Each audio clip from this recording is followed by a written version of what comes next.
Okay, we are recording and broadcasting and just waiting for our audience to populate the room. Welcome to the planning board meeting of April 6th. I will open I'm opening the planning board meeting with a roll call as we always do on Zoom.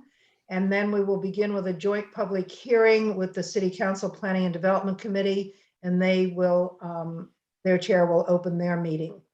But before I do that, let me call our roll and go through our agenda. Alden Clark. Here. Beth Delisle. Here. Bob Kaup. Here. Jamie Pennington. Here. Heather Rogers is absent. Rick Tainter, sorry. Here. Don Walters. Here. Richard Yeager. Here. Bonnie Sontag. I'm here as well.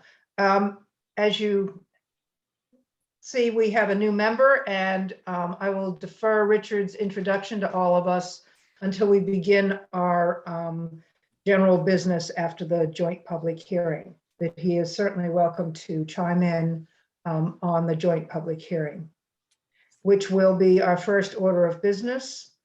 Once that is completed, we will go to our general business, which will include a discussion of major and minor modifications within the Colby Farm open space residential development, a request for a minor modification in that development at 13 Doyle Drive, a review of the short-term rentals proposed amendment recommendations report that we will finalize tonight for submission to the City Council,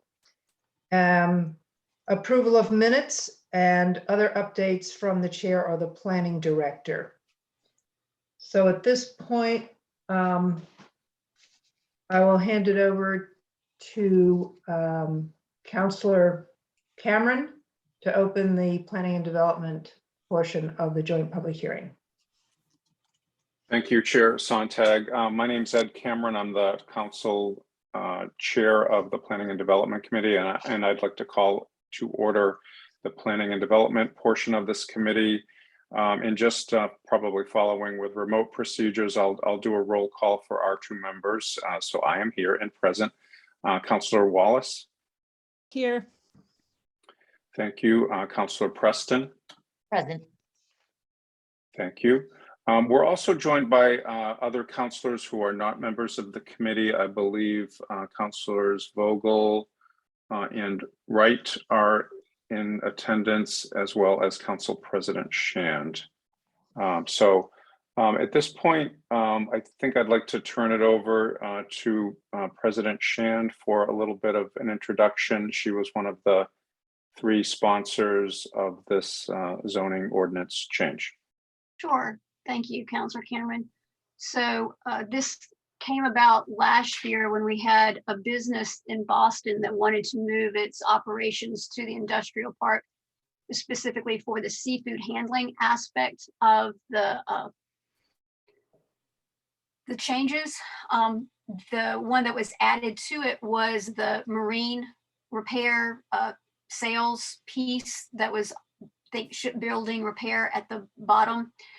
And then the last was the community center, which is also part of the industrial park, where the intent or hope from the administration is that youth services could be used where the 59 Low Street property was recently purchased.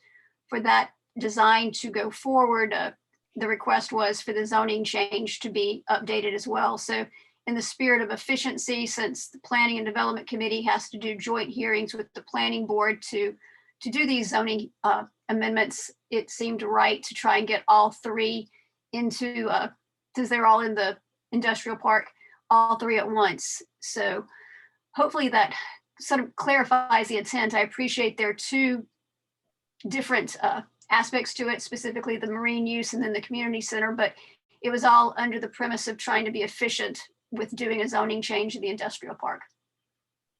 So hopefully that helps. And Director Port, you can chime in as well. I believe the shipbuilding repair piece was an addendum that came about after the seafood handling piece came about.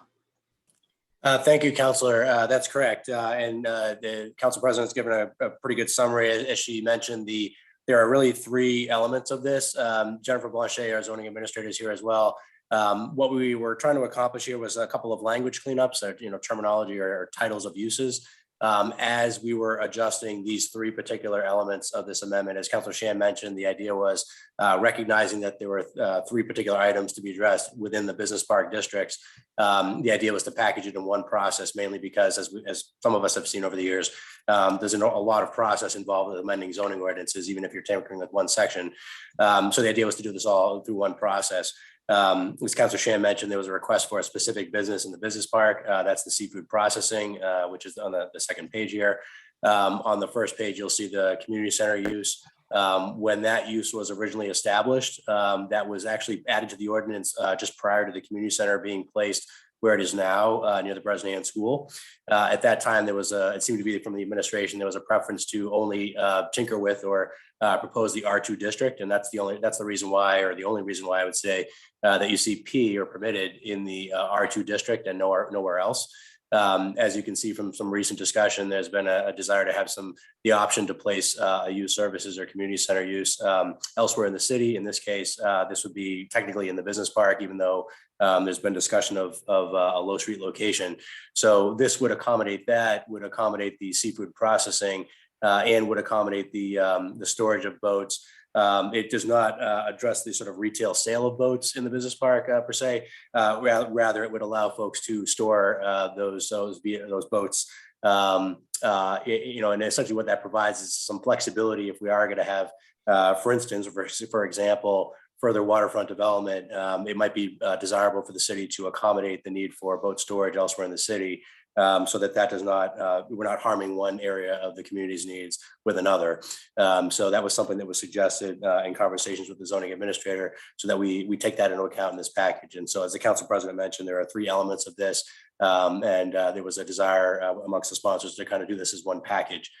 So with that, that's a quick summary. And I guess I'd pass it back to the chairs as to the public hearing.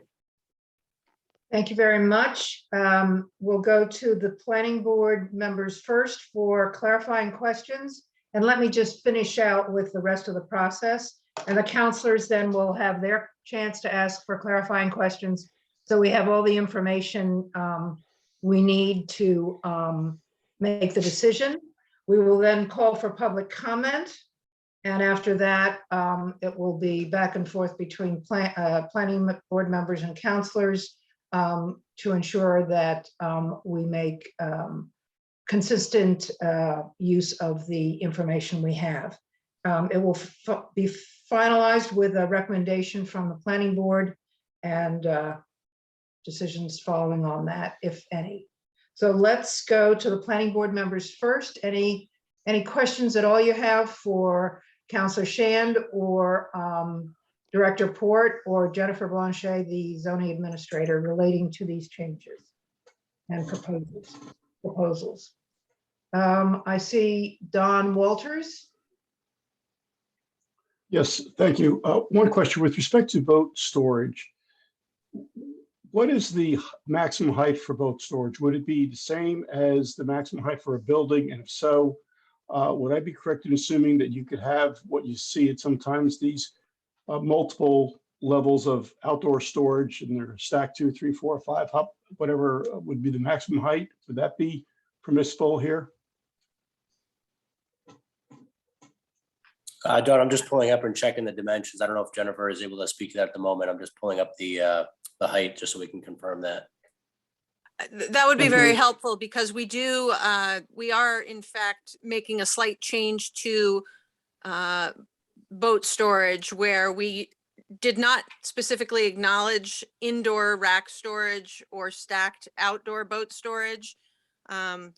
I think your question is a very good one, and if Director Port can pull that up, we can look and see if something's in there. If it is not, I think it's something that we should certainly address.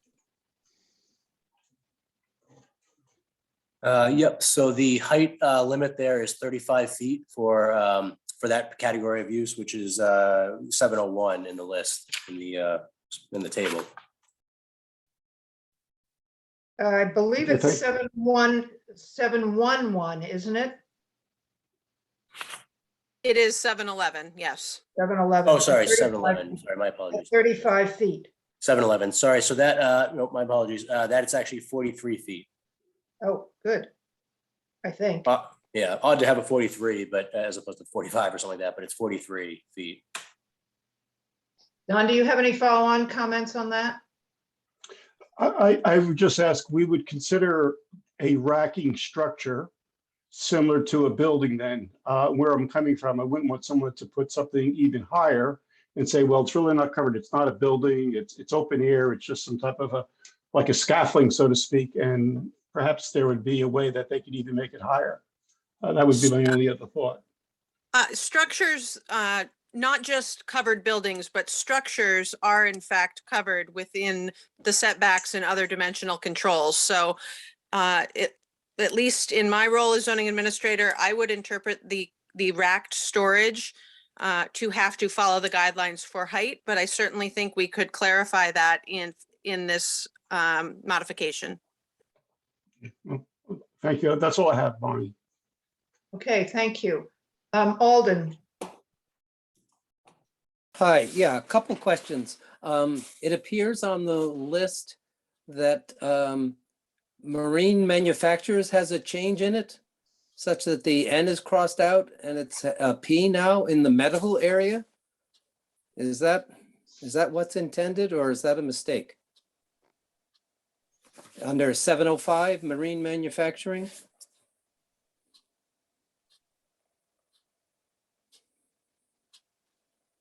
Yeah, that was not our intention. It does appear that way in the table from what I can see here, but I think that was not the intention. Jennifer, did you want to speak to that or? That definitely was not the intention, so. Yeah. Yeah, I think that may have, I think that may be a scrivener's error, so I apologize, but that is, I think you're right that was not the intention to allow that use in the medical district. So. Yeah. Okay. And secondly, I was just curious about what was the rationale with the marine retail? It was a special permit in the B2 and B3 areas, and now it's not permitted. I don't know if what was going on there, what the intent was there, or maybe I could be educated as far as what the marine retail encompasses. So I probably am best to speak to that. Marine retail, if you read the definition, dealt with equipment sales, large scale type equipment sales, which we thought would not be appropriate in our downtown at this point in time. The smaller scale marine, like a retail shop, that sells rope and that sort of thing, like a hardware store, would probably fall under a different category. But this type of marine equipment dealt with the large scale boats themselves and other related heavy equipment. Okay, yeah, that's what I was wondering at the contrast there. I was looking for that definition. Thank you.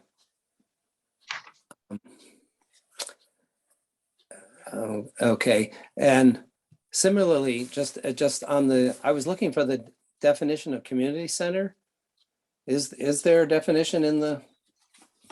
No, there is not a written, in some cases, the uses have a descriptor because it's sort of complicated.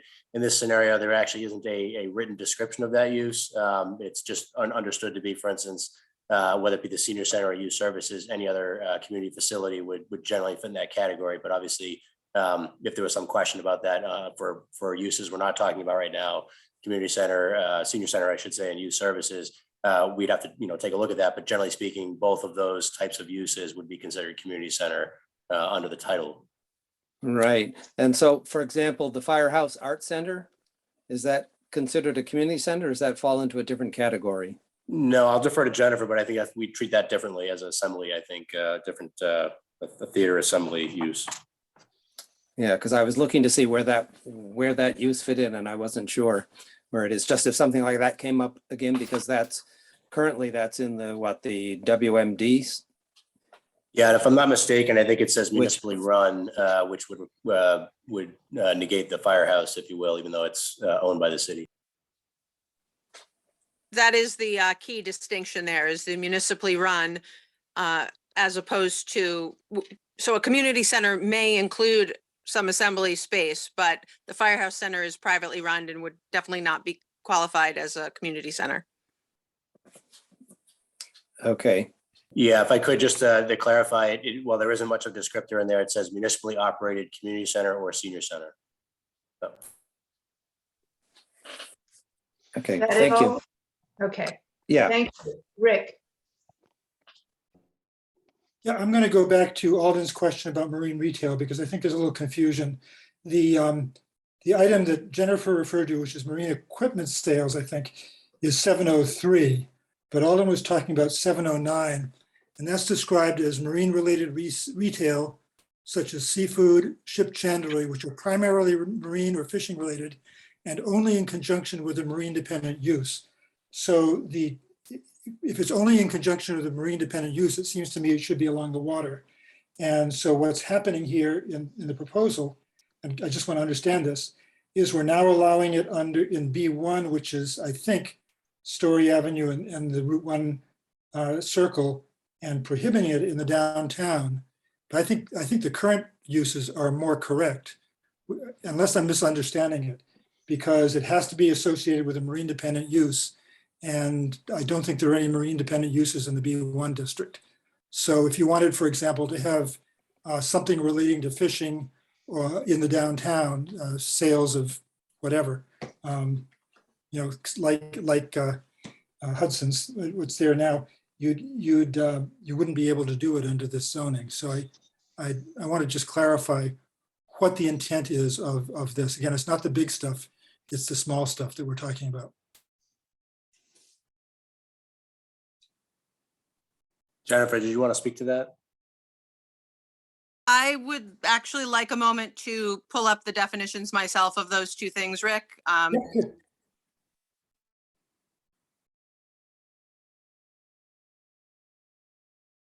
Perhaps we could come back to that. Okay, do you have any other questions, Rick? No. Okay, I have one. I noticed that under the notes, the planning board shall act as the designated special permit granting authority for this use. Which one is that? Is it I or J? It's so hard to read these, sorry. My eyes are not what they used to be. Sorry, that's the J. And which one is that referring to? So the boat storage, you'll see that in the boat storage. You'll see that in Yeah. the seafood distribution. And you'll see that in the canvas and canvas products. The shipbuilding and, sorry, go ahead. So basically, okay, thanks. It's all over the place. So my question is why? I mean, we don't usually do changes of use, special permits unless they're connected with the downtown overlay district. So why are we designated as the permit granting authority?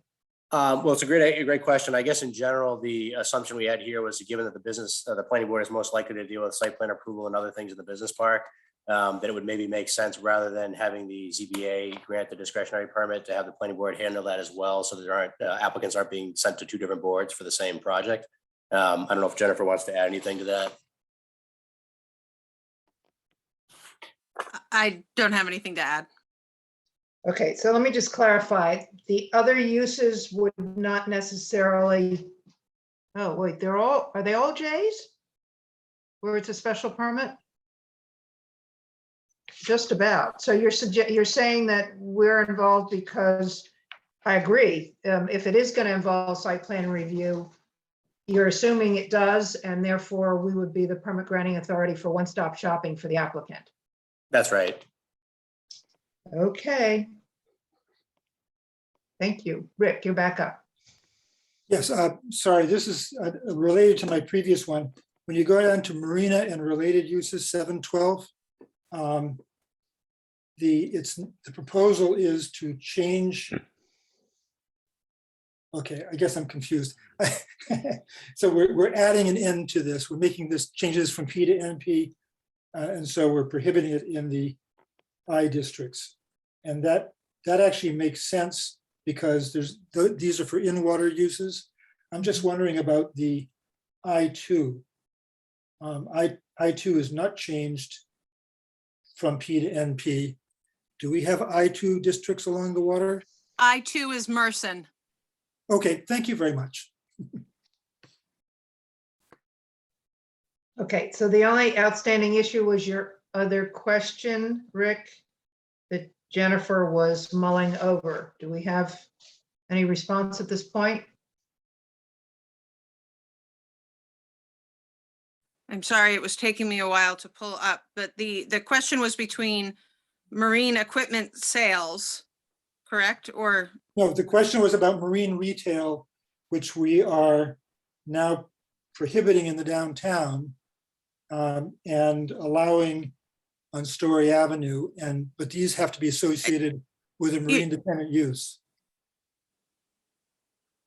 so I think that something got confused in the process, because you're absolutely right. The marine retail as listed, do we not have definitions in this, any definition changes in this proposal?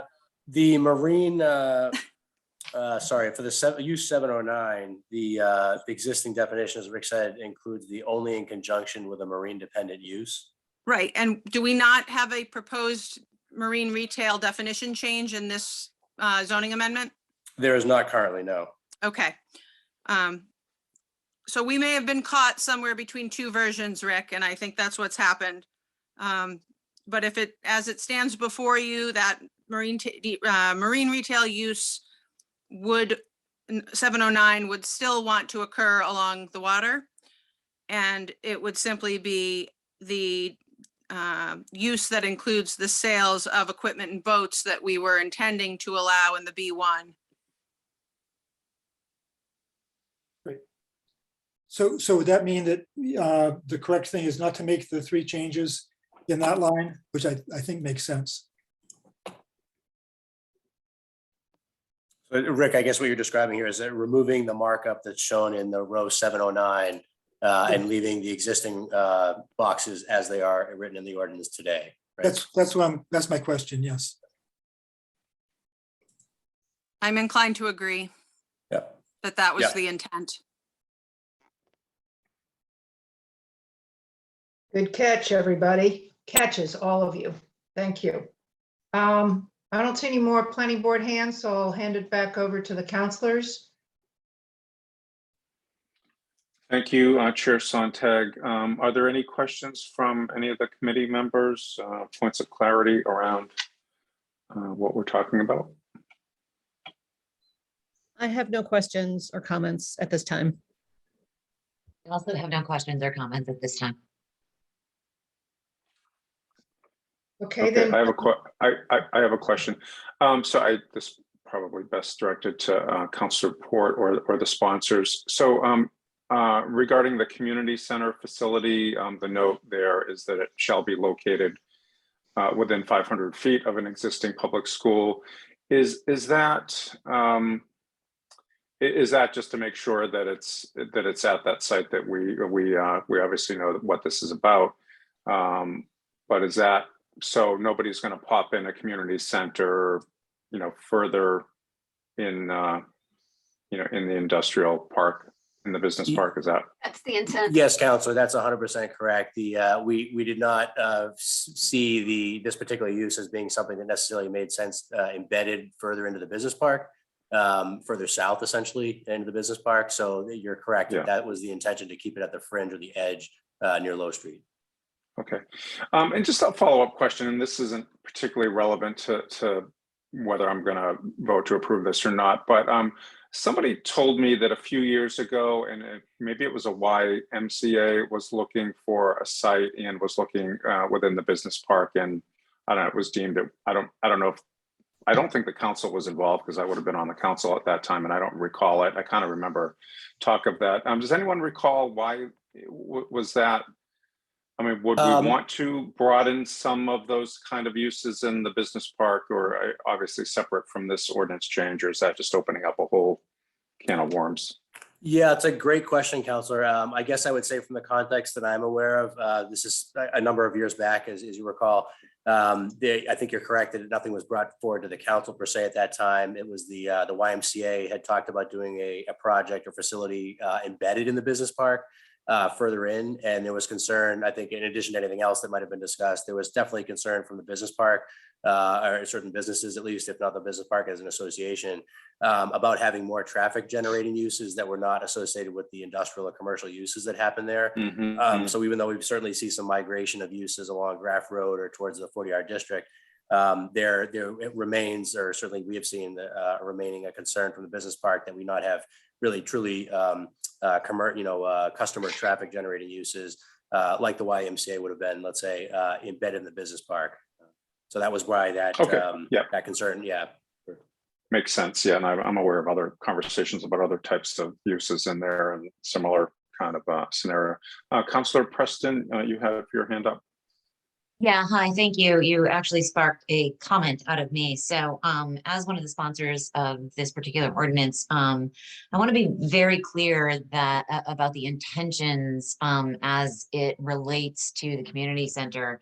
You know, this is ultimately just additive to existing zoning. And we are only looking to make an addition to a specific property, i.e. 59 Low Street. But I think what is most important to clarify is that this intention is not to ordain 59 Low Street as the future home of Newburyport Youth Services.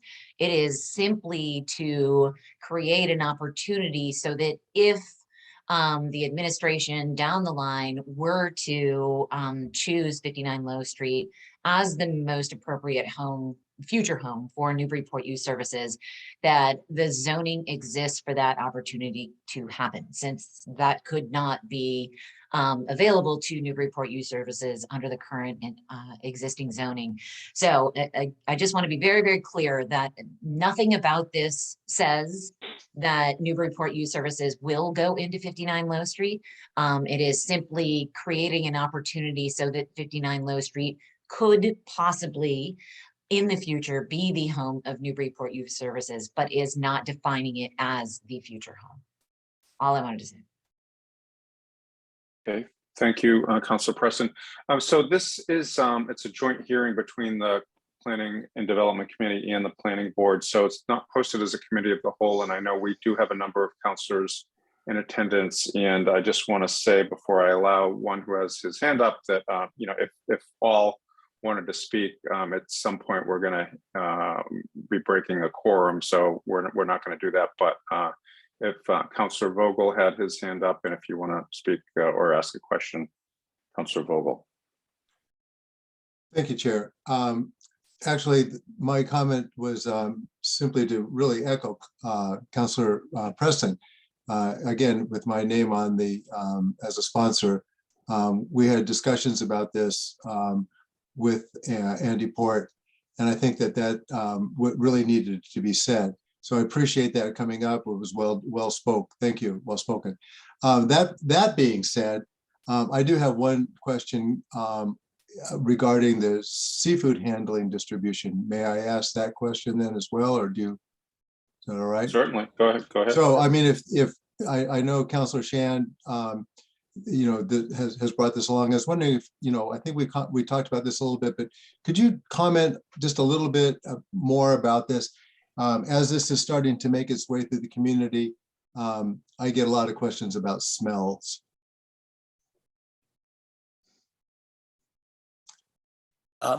Councilor Shane, did you want me to, I could add a comment to that if you'd like. Hey, go for it, Andy. Sure, I'll defer to Council if she'd like to add anything. Just generally speaking, I guess this issue did come up with the marijuana cultivation use in the business park as well. There are standards that those facilities have to meet. So I think the expectation here is that, as you can see in the table with the special permit, discretionary permit from the planning board here, given that they also do site plan in the district, the assumption here is that the planning board would look at that issue during the special permit hearing process and could determine whether or not there are specific conditions that need to be placed on the facility, similar to what we did with the cultivation facilities, whereby there are essentially ventilation filtration systems, if you will, meant to handle any odors that maybe might otherwise travel, let's say. But again, that's part of the reason for having a discretionary special permit. You know, it might be a use where the board wants to focus a little bit more on a detail like that, rather than say having it allowed as of right. Thank you. And I yield. Thank you kindly. Okay, thank you. Any other counselor questions? And we'll deliberate shortly, I'm sure. So I'd like to turn it back to Chair Sontag.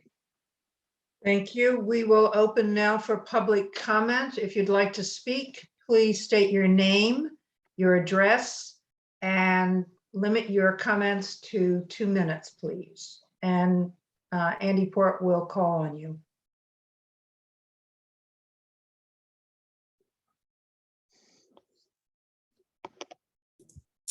I'm not seeing any hands at this time. Is there anybody in the audience who would like to address the planning board or the City Council Planning and Development Committee?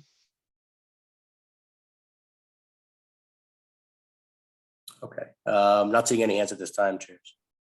Okay, thank you. I will now close public comment, bring it back in for deliberation. Among planning board members, any further comments? Questions? Are we ready to take a motion on a recommendation then? Oh, Don. Yes. No, Don. I was going to make the motion, and if you're looking for one, that's all. Please do. I don't see any other hands, and go for it. And I'm going to make this motion with one clarification. So if it needs more discussion, Bonnie, I completely understand that I move that the planning board recommend to the city council the adoption of this proposed ordinance, and I'll surely modify the wording if it should be more boilerplate, with the exception of Marine Retail 709, which will be brought back to its original, the way the ordinances currently stand. And my clarifying question, Bonnie, and to Andy and to the council, is where now there's a special permit under B2 and I can't read either, B3. Do we want to make that special permit a J? Because we just bring it back the way it is. There is no J there, i.e. it would be going back to the zoning board side for consistency. I don't know if you wanted to have that a no J for us. So that's the only clarifying point of my motion, Bonnie. Okay. Could I weigh in on that, or? Yes, please. Sure, and again, I'll defer to Jennifer as a zoning administrator, but I think that makes sense. I would agree with the adjustment that I think it was Rick who had mentioned reverting back to the original in that marine retail row.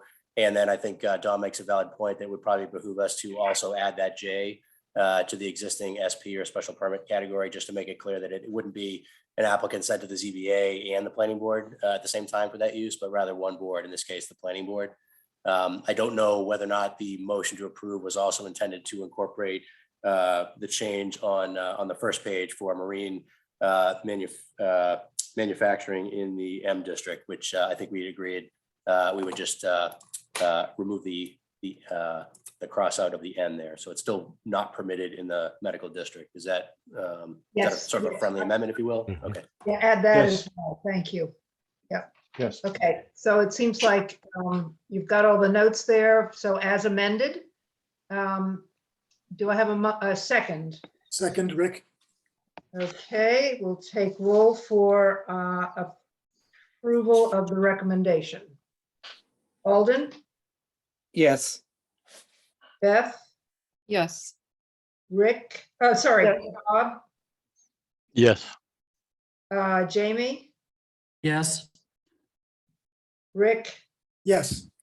Don, Yes. Richard, Yes. Bonnie, yes. So we recommend for adoption. Over to you, Counselor Cameron. Thank you, Chair Sontag, for remembering my name. I'm sure we all have a million. I'm sure we all have a million things opened on our various computers and phones. So thank you. So for the council committee, in terms of our deliberation, what's the sense for us three, if either Councilor Preston or Wallace wanted to go first? Yeah, hi, this is Councilor Preston. I would make a motion to also refer this to the full city council to accept it as amended by the planning board. Okay, so a recommendation for approval by this Yes. committee to the full council. Yes. Okay. Is there a second? I am not seconded that at this time. I would prefer to see this continued in our committee. Okay. I'll second it, and for purposes of discussion. Councilor Preston or Wallace, do you want to go first with sort of where you're at? And obviously I heard Councilor Wallace, what you just said about wanting to continue it. Yeah, this is Councilor Preston. I see no need to keep this in committee. I feel like this is ready for approval. Okay. Yeah, I'm leaning that way as well. And I can get into the, you know, there's nothing in here that's a flag for me. Again, regarding the community center, it does, you know, it's a could, it's not a would, be a site for youth services that, you know, is something that the mayor will work on. And you know, I would imagine there'd be some sort of council approvals of money where we can weigh in for that, but it does certainly allow the possibility of that. And just in terms of these other, and you know, I have to say, planning board's very impressive here. Just finding some of the little inconsistencies and Scrivener's errors. So I think we're fortunate to have a very skilled and experienced planning board to find those things. I had a few questions along those lines, but I definitely wouldn't have picked that up. So you know, I'm glad to see that. And you know, with the change in marine retail, I think that makes a lot of sense for the reasons that Member Tainter mentioned. And you know, I am a person who thinks that the business park needs to be adapting with the times.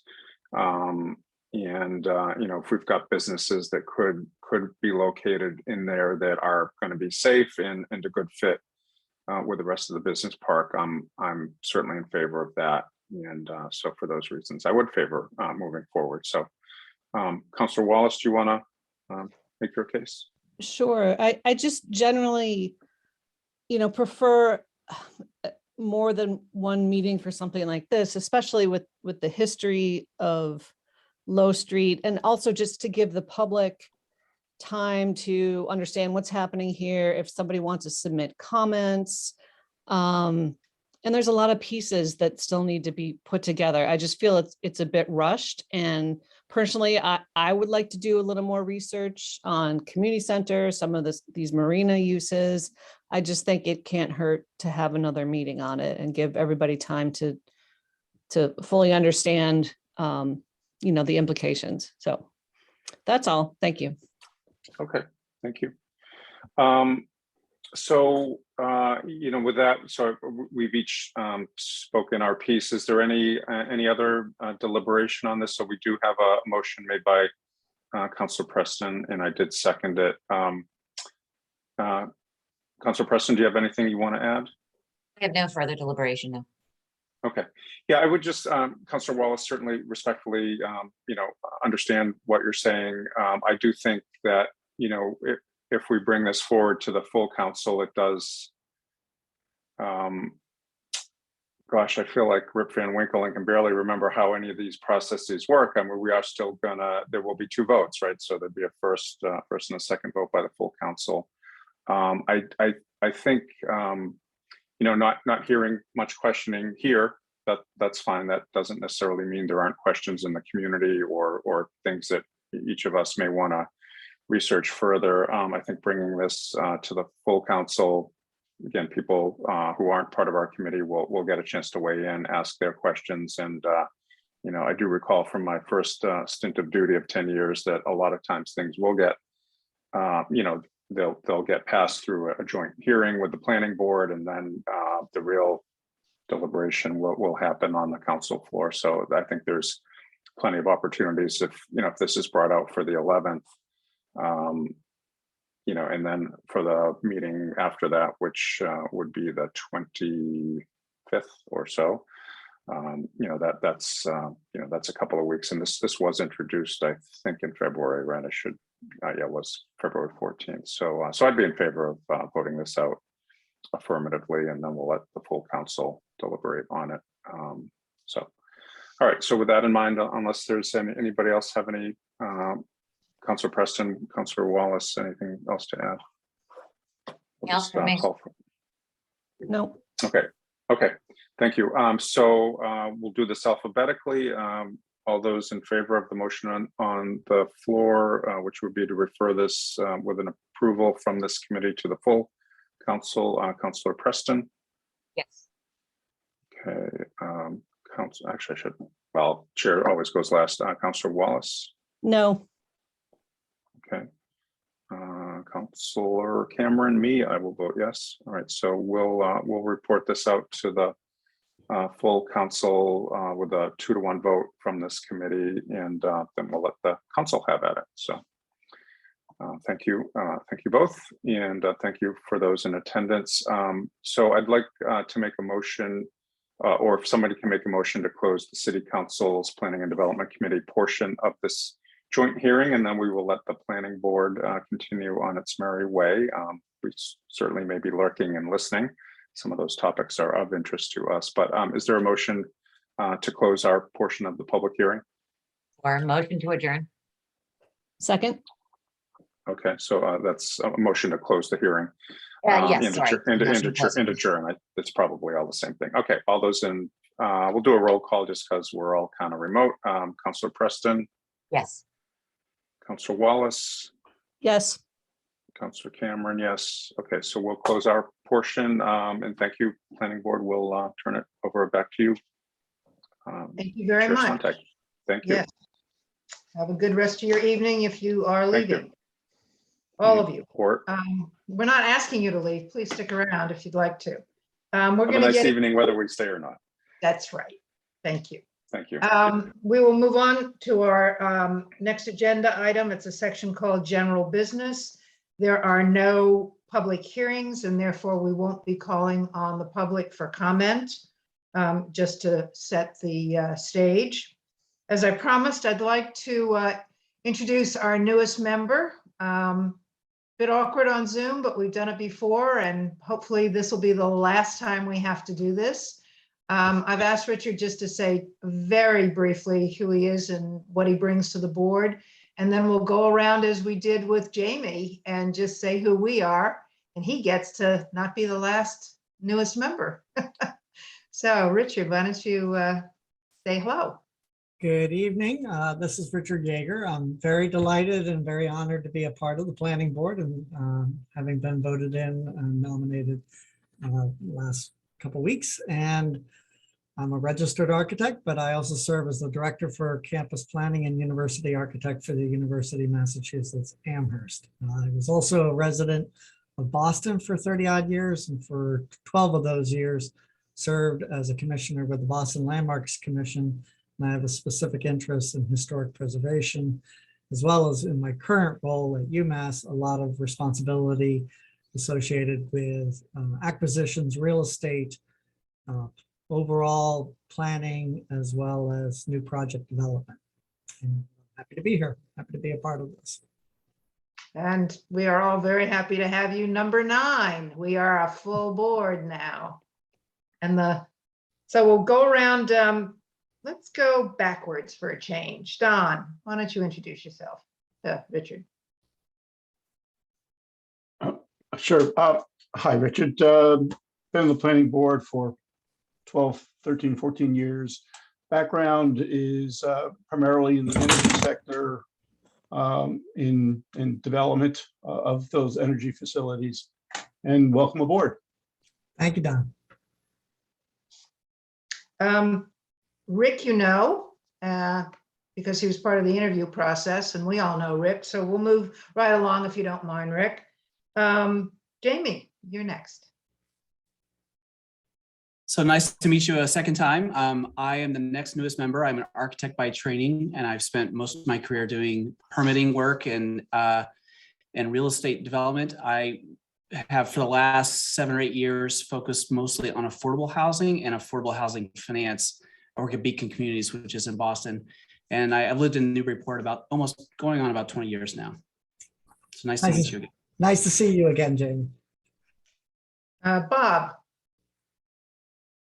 Also an architect, have been on the board since I think last August, and have lived in Newburyport for about 2.5 years now. I worked for quite a few years with Elkus Manfredi Architects in Boston, currently work with Gensler in Boston.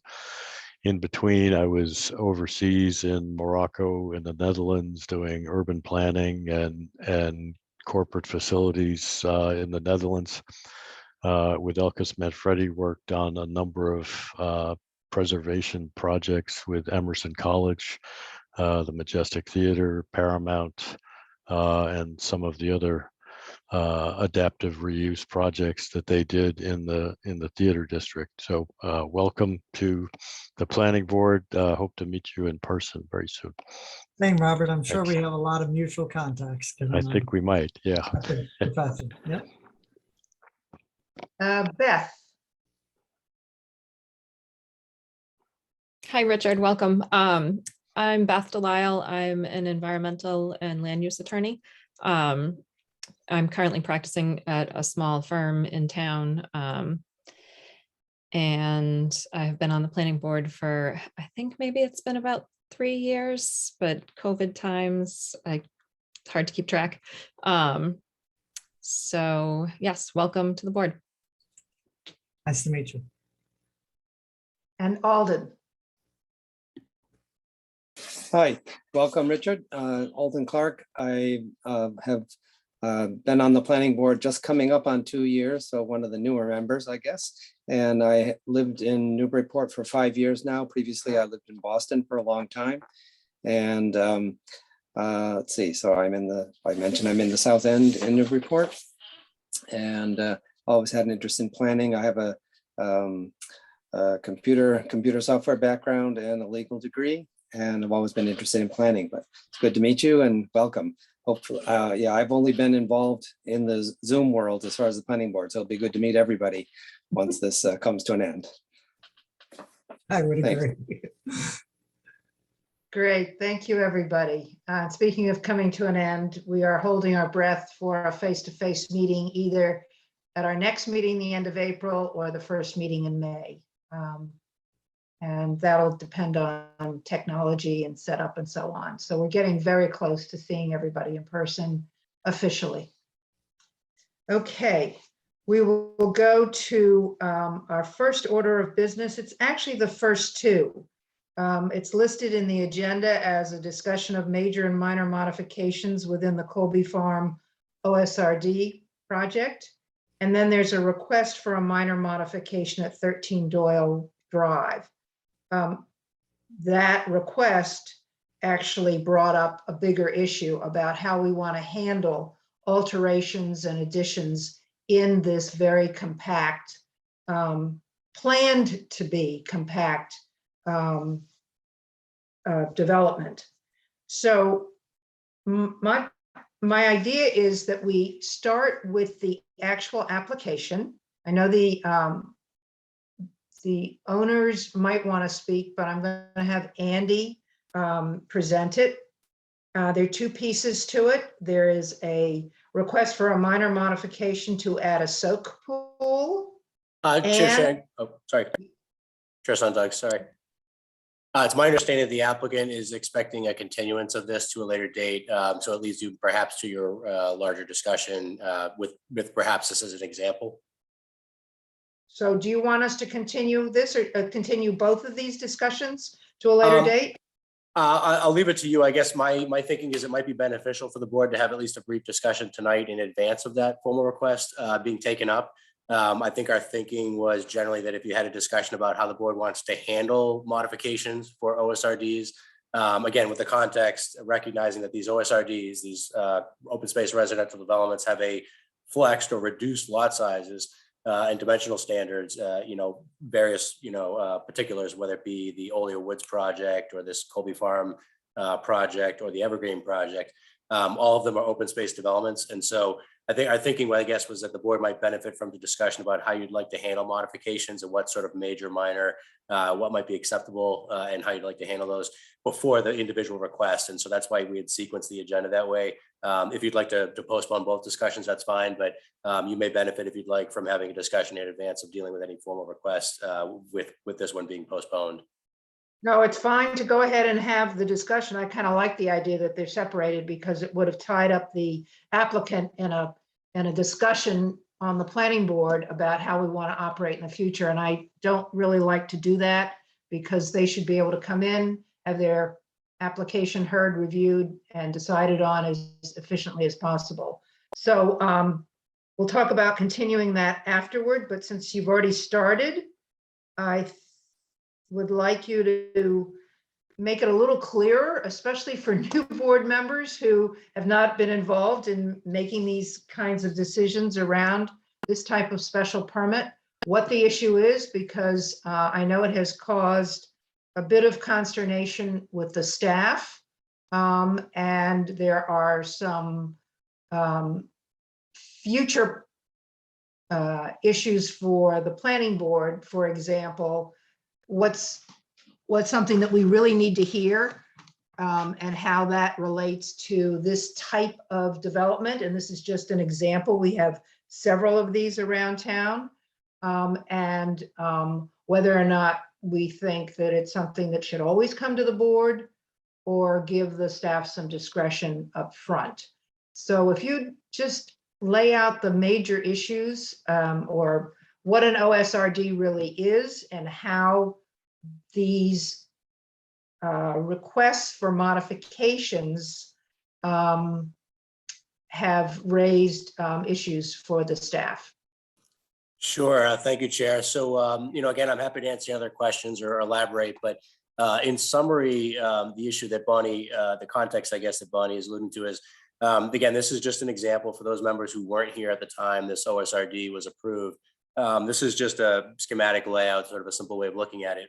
If you're not familiar with the area or haven't been out there, I would suggest taking a look at the driving through the little neighborhood there, just to get a sense on Doyle Drive, the little roadway through there off of Colby Farm Lane. I know how tight that neighborhood is. That's our judgment call. That's just to let you know it's sort of a little denser than, say, some of our other subdivisions in the less dense areas of the city. And that was intentional. The idea behind the OSRDs in general was to allow folks to cluster homes a little closer together, and in some cases get a little bit of a density bonus under certain parameters, while they're preserving a lot of open space. And so that's what you see with this particular layout here. You see the cluster of the homes as opposed to having large lots sprawling across all the land area. The planning board has had discretion to grant a special permit, in this case for this OSRD, that was constructed to have smaller lots, smaller setbacks to lot lines, for instance, smaller frontage, let's say, of the lots, in recognition of the open space that's being preserved. So it kind of goes along with compact development, less infrastructure, less impact on the environment, and in some ways better neighborhoods because they're more walkable. So, that sort of context in general, what the board and the applicant resulted in is sort of a compact neighborhood here. And so with that context in mind, each lot, in addition to what the board has approved and what the board understands to be acceptable in this neighborhood for the building footprints or other parameters of those individual lots. And again, there's sort of a unique layout here for this one. There's also the fact that each individual lot owner now in these subdivisions has bought a certain assumption, if you will, or context for what's acceptable in that neighborhood and that development, because each of these lots is tied back to the subdivision or the OSRD special permit. So for instance, if you're looking at lot 11, or what's numbered as lot 11 here, which I think is actually the 13 Doyle Drive, not to confuse you, any one of these lots, for instance, by example, if the abutters there were expecting a certain build out, if you will, of that lot, certain setbacks and whatnot, it might be then of concern, if not to the board, it might be concern to abutters or in the neighborhood, if they're doing a further expansion of a house or an addition of some type, a pool or whatever it may be, only because it wasn't part of the original plans, and they may want to weigh in at that point. So, as Bonnie mentioned, there's sort of a threshold there, I guess. If the board is going to be treating something as minor, it may want to have that discussion as to whether or not something should come back as a public hearing that's noticed to all parties, whether or not the board might call for a clear written communication from abutters or from the association, the homeowners association, that something's acceptable before approving it. Again, just recognizing that the plans that are out there today are largely what the board had approved. And so any deviation from that might be something we want to deal with a little bit more delicately, just making sure that there isn't going to be, aside from anything else that we were concerned about, not abutters then having concerns that something is deviated from the original plan that everybody understood without a proper notice or a proper, formal process. So there have been minor changes. There are, whether that the board is willing to approve, or that the staff, have approved on various permits, over time. But in this instance, it seemed that something that should come back to the board because it was an addition of some elements on the site that were a bit of a deviation from the original plan. And that's not necessarily because the staff has any objection to it, but because we definitely think that the board needs to have a determination as to whether or not something requires notice to everybody in the neighborhood again before approving or changing. And if not, is it acceptable or does it need any kind of modification, if you will? So I guess the general gist is that the board, since it's had this special permit jurisdiction over this development that has reduced lot sizes, the equivalent essentially of the ZBA giving a variance, then in that context, when an individual lot owner comes back and wants to do something further, generally speaking, the question is it reasonably appropriate for the board to have some review to make sure it's not inconsistent with the original approval, or that it doesn't cause issues for abutters that would have been taken into account at the time of the original permitting. So with the case of 13 Dual Drive, there's a small sort of, it's not a typical pool you think of where you can sort of stand deep in it, but sort of a customized kind of small pool. And whether or not they could get approval for that. They have had a lot of discussions with Daley, the developer, who has not closed out their permits.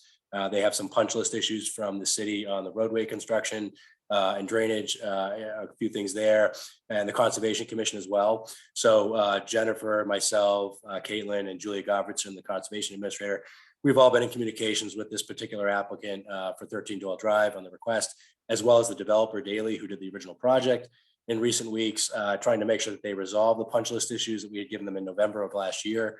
Now that the weather's turned, there's really not any reason for those punch list issues not to be resolved. So we've been efforting to make sure that the developer closes out their permit overall for the project, while simultaneously fielding with some additional requests from folks, in this case, a particular one. And we wanted to make sure that the board, could decide how it wants to handle this particular request for modification. So there's a timing question.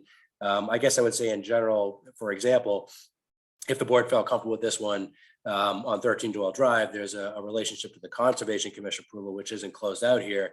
I guess on the office's perspective, we don't have a particular objection, let's say, to the modification that's proposed. But we have worked with the Conservation Administrator and the developer to make it clear that they really should close out the old Conservation Commission open permit there for this entire development and resolve issues there before we start taking on piecemeal amendments to things that are then in conflict or overlapping, if you will. So the folks here have been in somewhat of a delay or postponement of what they'd like to do for this pool because the developer hasn't closed out their end on the permits. But I guess at the end of the day, if the board feels comfortable with it, then we're just down to mechanically how you'd like to do that. How do you elaborate further? But yeah, no, I mean, it is very difficult to sort out the general issues around how we determine if something is major and comes to us, or even minor and comes to us. The distinction, for those of you who aren't familiar, is a major modification requires notification at a public hearing, and a minor modification is simply what we would have been doing tonight, discussing the issue with the applicant and deciding among ourselves, first of all, if it's major or minor, but if it is minor, then making a decision. That's the big picture. The details on this one complicate things in the sense that it involves the Conservation Commission. It could be an involvement with the Parks Commission, or it could be involvement with some other commission, board, or regulation that would impact our decision. So if we start at that level, then maybe one of the criteria that we put in place, if we're just talking in general, is that any outstanding or I don't know what the exact wording is, complicating coordination must be dealt with as outside as a Rick, you can help me with the language here. But come on, help me. It needs to be coordinated in a way that we don't make the decision in isolation when it relates to something that another entity has control over. I just wanted to use that as an example of what we're talking about here and not specifics around this particular application. And if I'm not clear, and even if I am, and you want to bring up something else, go for it. So Don, I see your hand up first. Sure. Couple things going back to this specific application first, and it's not necessarily germane to the overall OSRD, but am I correct in understanding that there is a shed there already within 100-foot buffer? Yes. There's an existing shed. So That's correct. how does that happen? I'm just curious. How does, because we sometimes some of the reasons we bring some of these to us is that it provides perhaps an extra degree of visibility, call it enforcement, et cetera. And so I'm just curious, how does this shed get built if it was not? I'm assuming they had to pull a building permit, or perhaps that wasn't the case. So I was just interested to see the genesis of this, Andy and or Jennifer, and perhaps that would also help me going forward with some of these OSRD applications or modifications. Sure. Jennifer, did you want to speak to that, or you want me to do it? I just don't want to overlap. I can speak to it. So this did come in as a request for minor modification, which the planning board did vote to allow for staff level approval on minor modifications as an early amendment to the special permit. So this shed is small enough that it does not require a building permit, as you might have imagined. It was, however, reviewed for its basic placement against the view easement, that it does not sit directly on the drainage easement that's below it, that it is elevated on blocks. And that those items were looked at both by the city engineer and the conservation administrator, at which point staff within the Office of Planning and Development moved to issue the request for minor modification, allowing them to place that shed. It is that shed and then this request for the pool on the same lot that have given us pause and cause to have this conversation with you. Okay. But that is how that particular item came to be, through a minor mod, which was allowed by the planning board to be done at staff level. That's an interesting point, Jennifer, because one of the items, if there was any one or the other, one could argue, well, perhaps we don't, it doesn't have to go to us. We could have the planning department handle this. I'm not saying we should, but that would be an option. But then do you get, death by 1,000 cuts, and you add another one and another one, and then eventually say, gee, if you look at this in aggregation, we probably should have, it should have been brought to the board. And of course, the planning department always has that optionality. I'm assuming Andy could always say, no, I want it to be brought forth to the board to let them make a determination whether it's minor or major, then vote on that accordingly. I guess the only other thing, I'm sorry, go ahead. Well, that is the process we go through. The first step is it comes to me and I have to make that determination if it even could be staff level approval, or if I think it's too much and it needs to go back to you. And so I confess I'm the one that's sort of asking you all to help me out in making that determination, because I don't want to send things to you that you think just don't need it. But at the same time, I don't want to then hand it over to planning office staff if you view these as something that could be detrimental to the neighborhood. If like you say, all of a sudden, each of those 10 lots along the back has a shed. Yeah, I would put a great emphasis on what Jennifer just said, that last part, because that's the concern, isn't necessarily with a one-off. It's the fact that each lot owner may want to do similar things, and how do we handle that, ballooning, if you will. And that's a great point, because we've seen this in the past when some applicants, especially if they have counsel or attorneys. They'll say, well, you approved it here. Why aren't you doing it here? You're being arbitrary and capricious. So I think that's a great point. If you set it for one should assume that every other landowner house would want the same. I mean, to me, that may be one of the bases how I would vote at something, because we vote for one, why not let it for all the others? Unless you're going to say, well, the first one or two gets the free ride, everyone else you can't do it, which kind of doesn't seem rational to me. I'll leave it at that for the time being, Bonnie. Thank you. Okay, Jennifer, did you want to add more to that? I just saw your hand go up. Well, I did want to point out something about the lots in this development is that they are not all equal. Some of them meet the minimum standards as laid out in the OSRD, and some of them were granted further waivers. So you might, as you discuss this, consider how you would treat a lot that meets the criteria of the OSRD as compared to something that received additional waivers. As we look at other lots in the city that are non-conforming, if you're making an addition that meets all the setbacks and everything else, it's given certain freedoms. But if you're extending something that was already given relief, it has to go back to the board. And that might be a way of looking at this that helps clarify. Yeah, I think Again, it's, Jennifer, I would just, sorry. Go ahead. I did.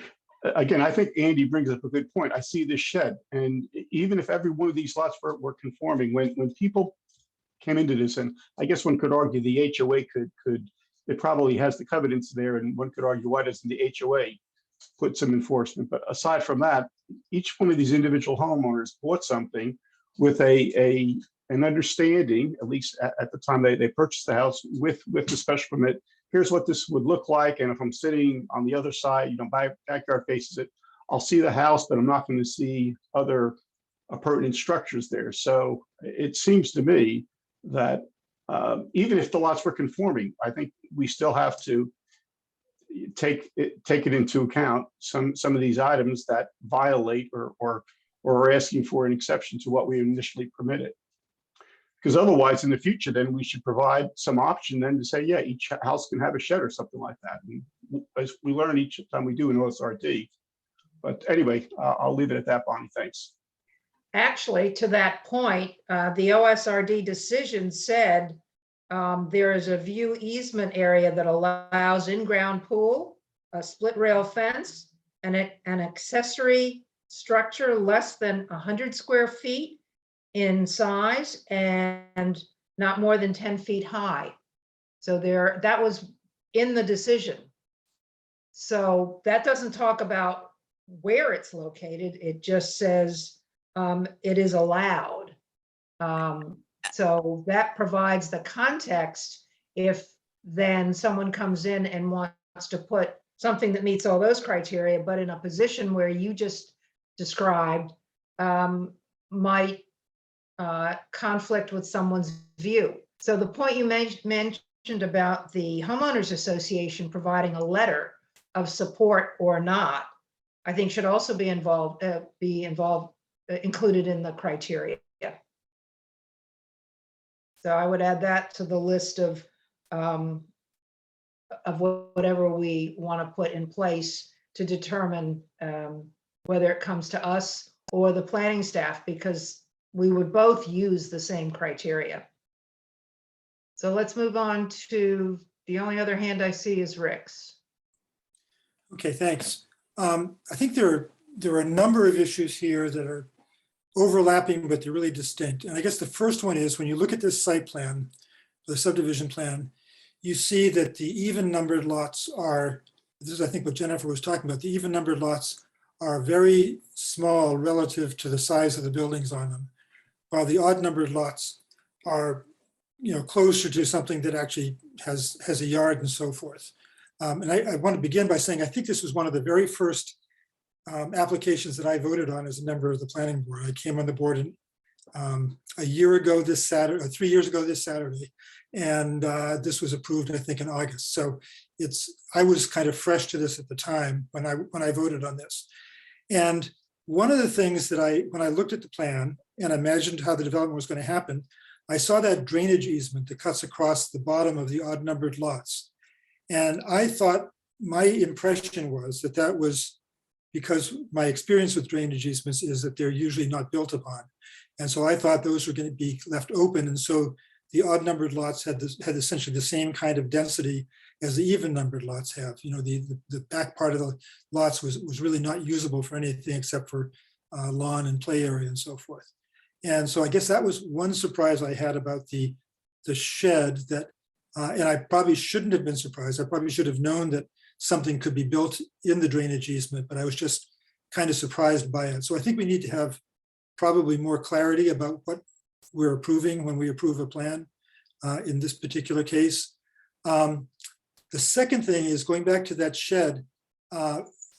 Yes, it could be a minor modification, but is that the same as the planning board granting a waiver? And I think in this particular case, because it's within the 100-foot upland buffer to the wetland, there's a requirement for the board to grant a waiver in consultation with the Conservation Commission.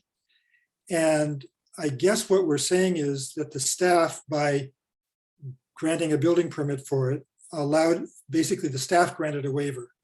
And I don't know whether whether a waiver from a special permit is a proper thing for a staff decision to be, or whether that should always come to the planning board.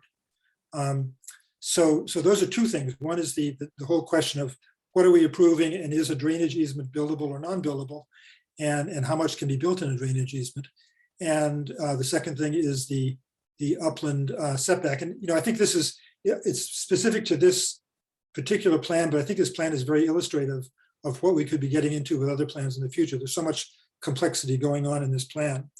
And I tried to think about what the scale of something that would be minor versus major would be. And I would also say that, Bonnie, when you started out, you talked about major versus minor, but there are really three cases. There's major, minor by the planning board, and minor by the staff. Although that's not really set out, but we've given the staff the ability to make minor changes to a special permit and a subdivision. And so we really have to be thinking about all three things. What do we give to the staff? What do we keep for ourselves? And what do we require a public hearing for? And I tried to think about, some general categories. And I sent this to Andy late this afternoon, just with these are my preliminary thoughts. And I had three items that came up with as major modifications. And the first one would be any modification that requires a waiver of buffer requirements, that requires the Conservation Commission to weigh in, as this one did. So I would say that would be a major modification. A second one, and trying to think about density, was any modification that results in a cumulative reduction of 10% or more of the amount of open space on the lot, or if you've got a condominium situation like we do across the street, 10% of the reduction of 10% of the open space within the exclusive use area for a unit. And then the third one is any modification to the configuration of a common open space area or an exclusive use area. And those really should go to a public hearing because they involve changing in lot lines and so forth, which have to be recorded. So those are the kinds of thoughts I've had so far. I'm be interested to hear what the rest of the discussion is, but that's where I am right now. Chair Sontag, could I Yeah. interject? I just wanted to make sure that we're clear on the record about the shed piece. And then Jennifer, you can weigh in on this, of course, but my understanding, if I'm not mistaken, is the shed was placed there by the owner. And then we had a discussion after that with the city engineer about the placement over the drainage easement, and the understanding, of course, without a building permit having been issued for that relatively small structure and its placement on blocks, that was not perceived as a concern over the drainage easement. But it wasn't that necessarily the city had or that the staff here had approved that shed in advance of that. I don't know if you could provide any further clarification, but to the extent to which that was approved as a staff level sign off versus something that we might have sent to the board here where we're doing that with the pool.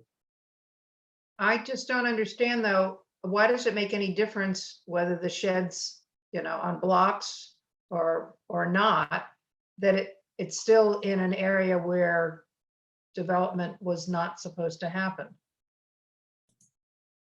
Yeah, and I think that's part of the concern that was raised there and the reason why we had reached out to the city engineer, because typically, we wouldn't necessarily see any structures going in a place like that. And so the dialogue we had with the city engineer was, is it less of a concern because it's something that can be moved? And that was basically the response we got from the city engineer. But again, as to the staff level sign off, I don't know if Jennifer wants to elaborate on that any further. I just want to make it clear as far as clearly here in the case of, the pool piece was brought up. We felt that, as Jennifer said earlier, that because of something that might be a substantive change to the build out, to the coverage, of this OSRD development, that's a compact neighborhood, we felt that we're treading into territory that was not appropriate necessarily for staff level sign off for that minor approval, but rather something that should go to the board, whether it's a minor approval by the board without a hearing or a major approval by the board with a hearing that's advertised. We felt that it was in that category and not something that necessarily should be done at the staff level. So that's why, as Dawn had mentioned earlier, we felt that it was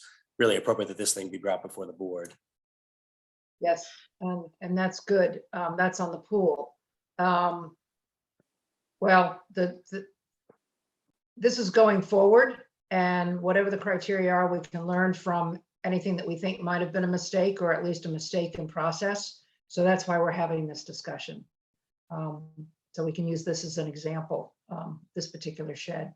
Okay, Bob, comments? Sorry, you're muted. Sorry, just more of a question than a comment at this point, but just trying to understand a little bit of the structure of this community and what the history is. But does the homeowners association, have guidelines for modifications to structures? Is that the framework for what's being called minor modifications that really shouldn't come before the city or the board, or does that not exist? I guess I would expect approval of a project like this to come with certain covenants or guidelines for future modifications that would be part of the overall approval. And I haven't heard that really exists, or there's a structure that has oversight over that is part of the HOA. And would that be the first cut for review of this before any of this migrates up to the city level? So I'm just curious about what the structure of the overall community is to begin with. It is based on the decision that we made, but Jennifer has her hand up, so I'm going to let her speak to this as the expert. As Bonnie indicates, it is the decision, which is that first bar. And the decision included plans and elevations for each of these homes. Then it is the HOA, and Bonnie read you a quick list of the things that the HOA then said would be allowed beyond the OSRD plan, which the planning board issued.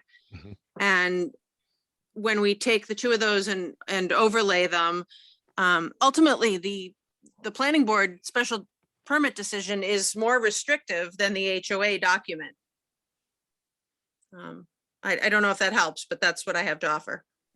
And Jennifer, if I'm not mistaken, in the case of the pool, we actually got confirmation from the association, at least in part relative to the fact that they saw the pool element as being below a threshold in which it would be of concern generally to the association. Is that right? That is correct, despite the fact that the upper lip of the pool is 30 some odd inches above the adjacent grade. They did rule that they thought that qualified as in-ground and therefore allowed under the HOA documents. And that's how it allowed us to have this conversation as to whether or not it is a minor modification or a major modification. Yeah, we always, if you notice on the staff report, there's always a link to any decision that was made relative to the application that is coming before us, and also the zoning ordinance. So you would see a link there to the OSRD ordinance in the code and to the decision, which tells you the background kind of information you're looking for. But that does not tell you whether it's a major or a minor, or what level of alteration it is. And that's why we're having this conversation, to help the staff decide, and specifically Jennifer, when it should come to us and when they can do it. It says specifically in some of our other ordinances, what is under staff review and what must come to the planning board. But with an OSRD, there are multiple lots in each development. And as we've seen, they have different configurations. And it might make a difference, not only to other members of their HOA, but also to the surrounding area, if something were built or otherwise placed in on their property. So I think we do need to have some criteria. This might be the first discussion we have about this, and let it settle, and have a draft list presented to us from the staff for further discussion, so that we don't have to condense it into a livable document tonight. But I do want to have all the input while we don't have an application in front of us.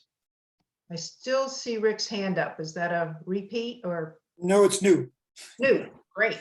So this isn't about, this doesn't help us with the thresholds, but I know that at some point the board did make some type of decision about granting to the planning director the ability to approve minor modifications. I'm not sure whether that's under the zoning or under the subdivision or rules and regulations. And I didn't see it in the zoning, so I assume it's under subdivision. But looking at the general conditions for special permits, and I assume this is just the standard general condition, but it's the one that applies to this development. Number 9 says, should the applicant or property owner determine that a plan needs to be modified, they shall notify the board of the proposed modifications in writing and obtain approval from the planning board for such modifications. The board shall then determine whether such modifications are minor or major in nature, and shall subsequently schedule a public meeting or hearing as it determines appropriate to review the proposed changes.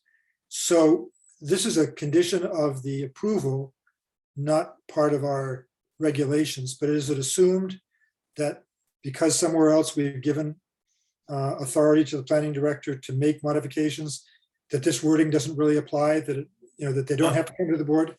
Yeah, Rick, that's a great question. I think Jennifer certainly weighed in here too, but I think generally speaking, what had happened was, you may recall, going back some time at this point, Lisa Mead, representing the developer Daily, had come in and asked for a modification after the original approval, in which, and I don't remember, I believe it would have been this typical form of a certificate of vote that the board issued. I don't recall if it's there or posted, but that's typically how we would do it.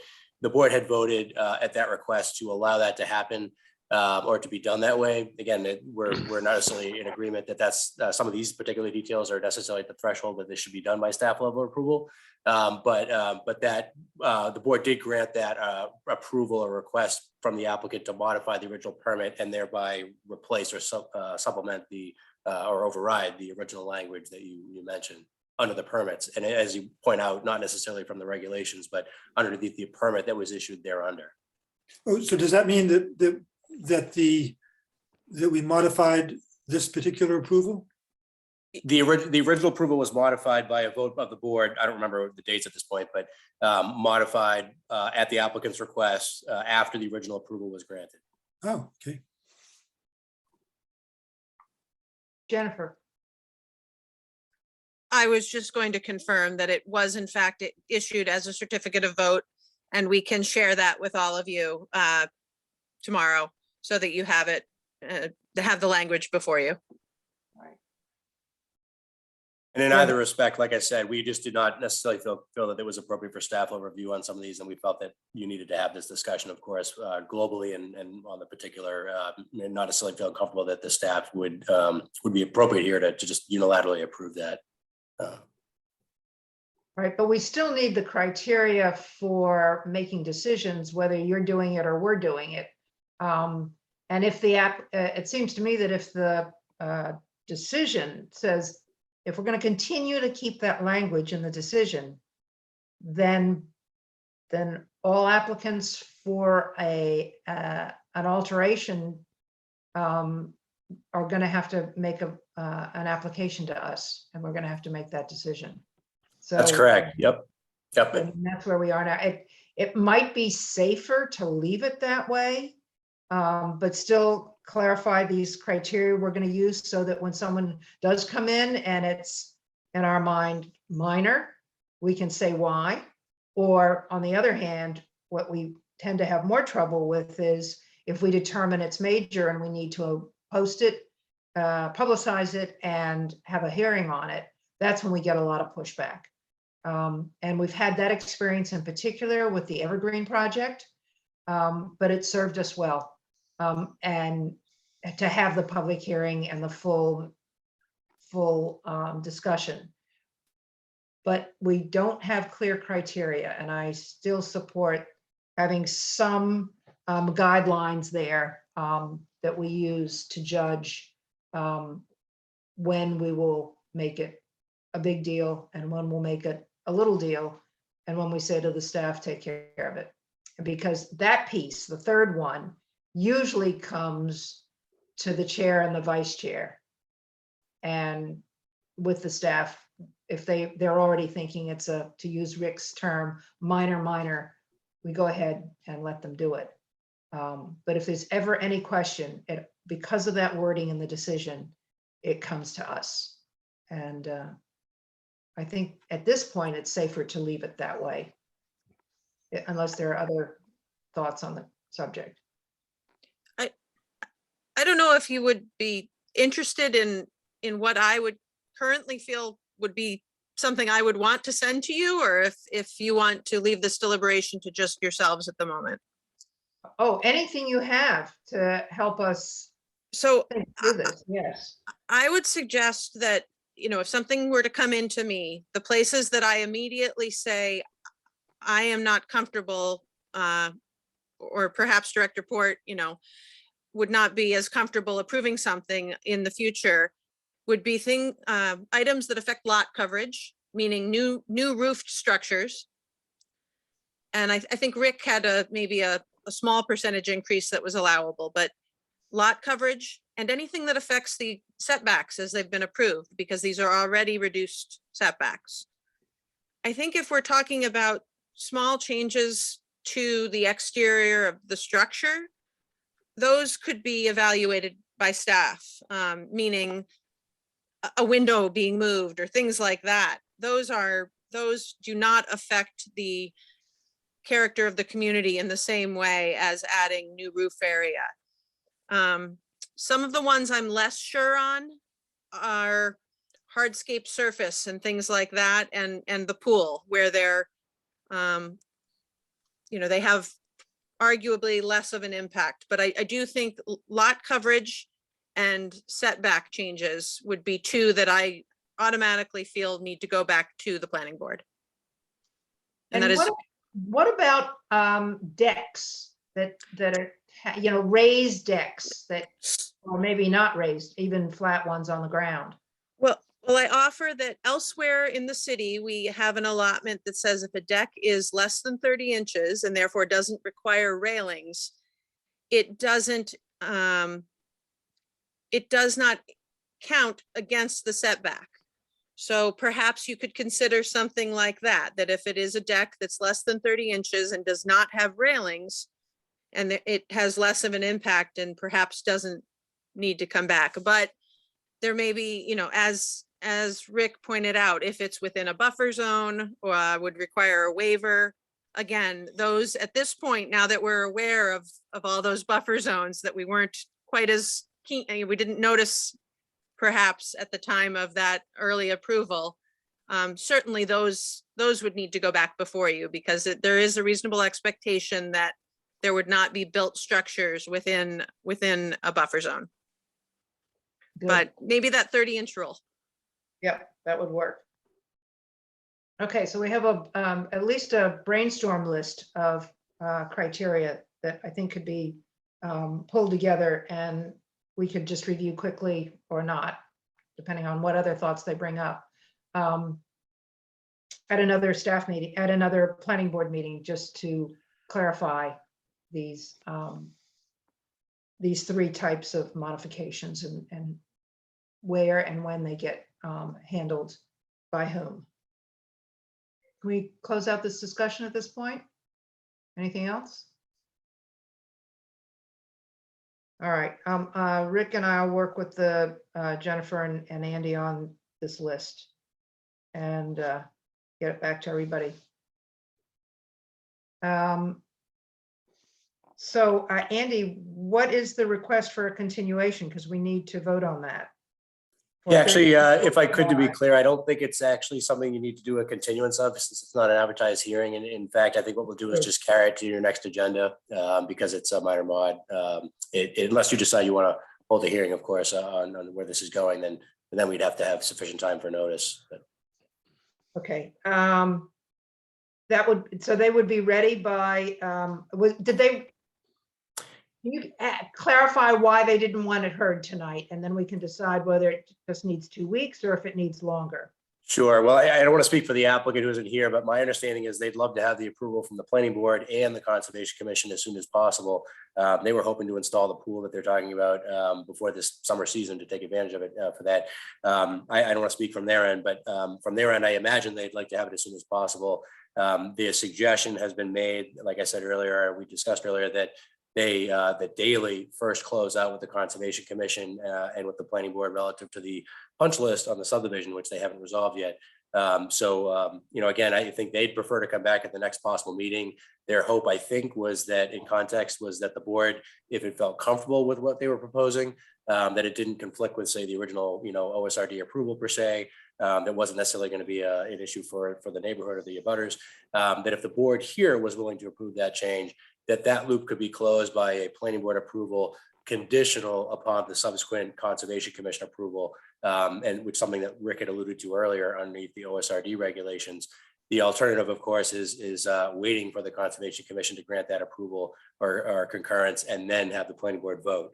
I don't have a strong preference myself, but I think that was the sort of discussion point we had with the applicant, was that at best the board might be able to approve it with a condition that the commission also similarly approve, which they've not yet done, or wait to approve it until the commission has done that. So, and they didn't want to do this tonight. Well, again, I think they had wanted to, and I don't know if Darren wants to speak to it any further, but Caitlin had certainly had some exchanges with them. That the most recent email exchanges we had were sort of just before this evening's meeting, where they were saying, hey, we'd love to go forward, but we understand that you're trying to close the loop with Daily. So with that, we'll kind of hold off. So like I said, I think they'd prefer to pursue it as soon as possible, but that's why I'm asking this question. Is the Conservation Commission going to close things out with Daily in 2 weeks? Or is it not going to make any difference? I would doubt that 2 weeks is sufficient time from what I know, but it is that they are efforting to do that. Jennifer, I don't know if you want to add any more to that, but I find it unlikely that the commission's issues would necessarily be closed out in 2 weeks, but that is possible. I guess I'd have to defer to the Conservation Administrator on the issues that they have outstanding on that end. Yeah, I kind of agree that it might be overly ambitious to imagine that Daily would have everything pulled together to close out the certificate of compliance with the Conservation Commission in 2 weeks' time. However, there was another question raised by a planning board member regarding the waiver and perhaps the rationale behind doing this early approval in advance of that. And the applicant in this case, the homeowner, was willing to allow the board the freedom to have this conversation tonight without their specific application complicating things. It wasn't necessarily their choice. So to Andy's point, I think that they would, where this is not a public hearing and we have the ability to simply move them to the next agenda, if the board can get as far as it can get and reach an ability to grant them a conditional approval, that would certainly be their preference. Understanding then that they'd have to wait until the Conservation Commission closed out the certificate of compliance to pull a building permit.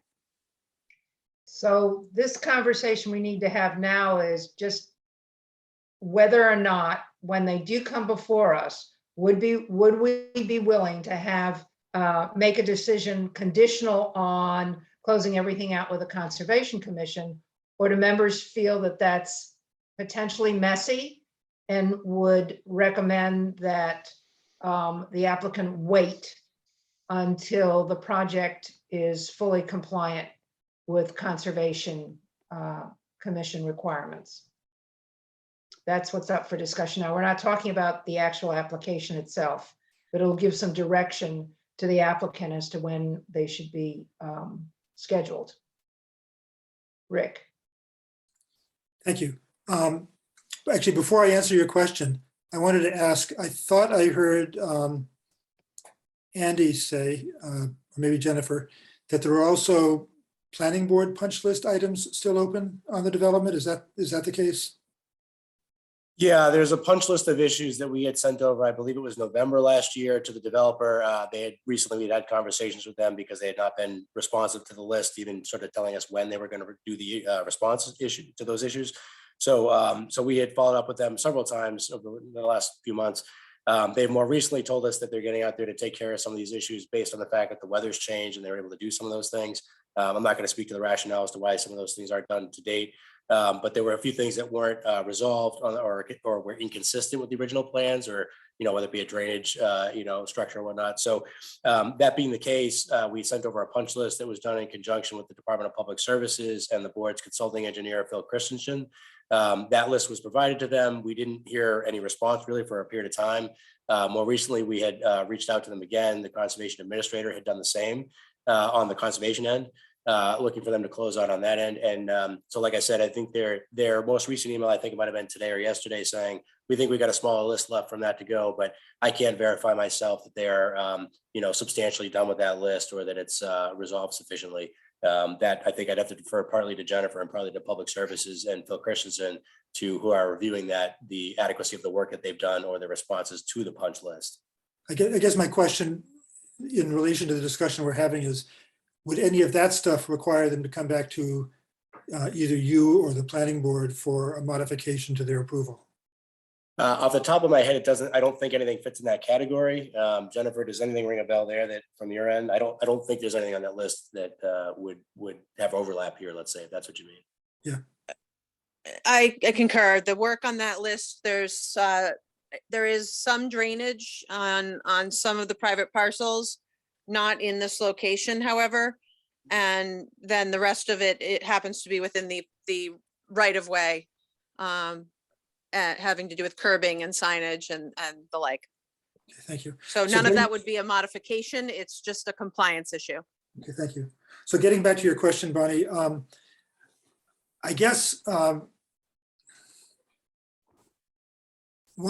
question that I have is, are we talking about 4 months for the developer to get a sign off from the Conservation Commission, or 2 weeks?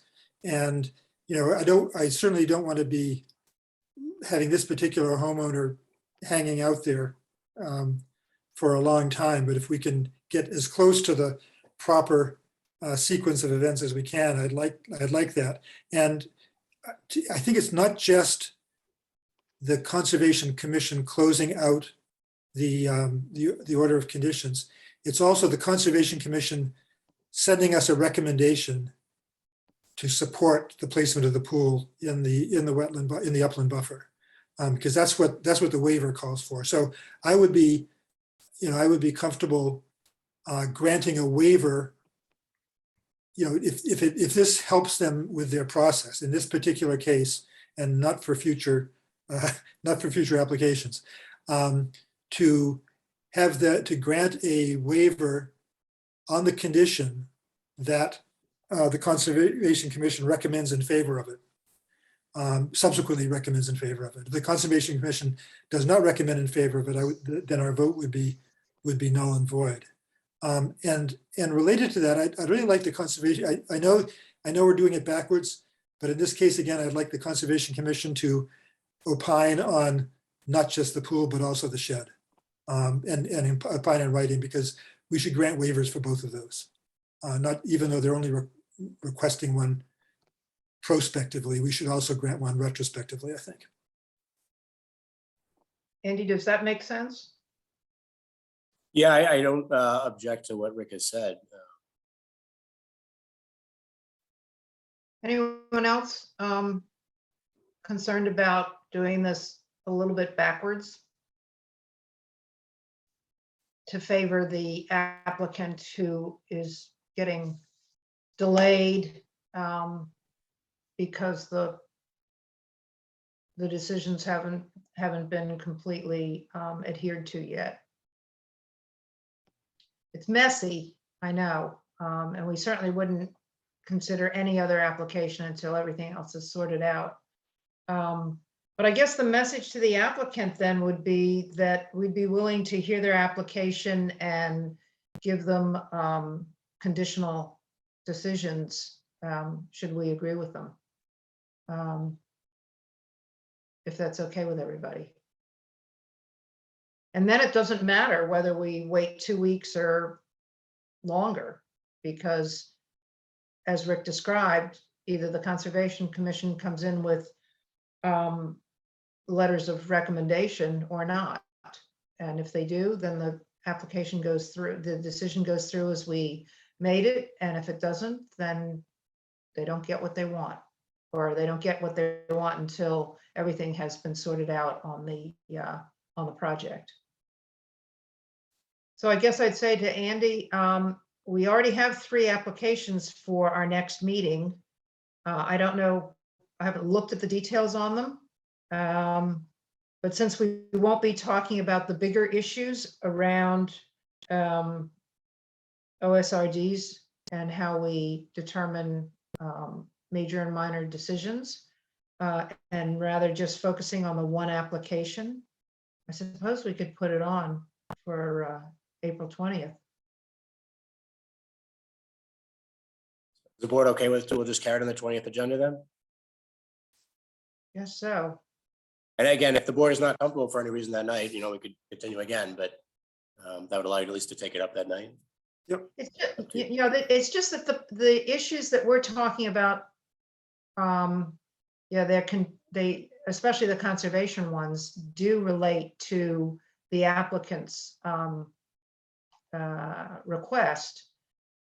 However, we found a way to at least give them our decision if they can get the Conservation Commission to recommend that they go forward with it. So Jennifer and I can obviously follow up with Julia and discuss how that timeline would work with the commission's meeting and their, yeah, and if it means putting it out until the first meeting in May, just so that we can get the letter of recommendation from the Conservation Commission. then we should do that. Is that? Yeah, so okay. we'll leave it with you Okay. to schedule accordingly. We want to have all the information we require, even to make a conditional decision when the applicant comes in, because we've put them off long enough. When they come in, we should be able to do this in one night, and we should have everything we need in order to do that. Beth, please. So I think I would be more comfortable having the Conservation Commission's recommendation prior to any approval, because I'm just not sure that I know if we're going to make it conditional, but do we even have enough information to come to a conclusion if we don't know what the Conservation Commission would say? What are we discussing at that point? Yeah, a line on a map, basically. Right. So in my opinion, I would like to know what the Conservation Commission, what their thoughts are on it in order to make a decision. And I don't know how much it speeds things along. If they're going to be held up by the Conservation Commission. Yeah. Anyways, so that's just my thought. Yeah, that's good. I'm glad to hear another voice, and I'd encourage others to think about that, not just because you're an attorney and think about these things anyway, but you also understand environmental issues. So I take your comment very seriously. I only see Rick's hand up, so I'll go to him next. You know, I'm thinking that and after hearing Beth, we've talked about closing out the order of conditions for the whole development. But to a certain extent, that's not really our purview.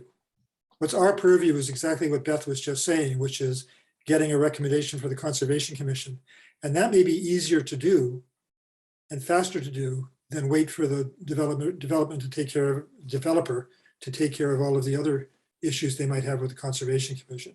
So I would think that that simple vote to, you know, ask the Conservation Commission to opine, give us a recommendation on the two structures on this particular lot could be done without dealing with all the other issues in the development, and may not take as long as we're thinking.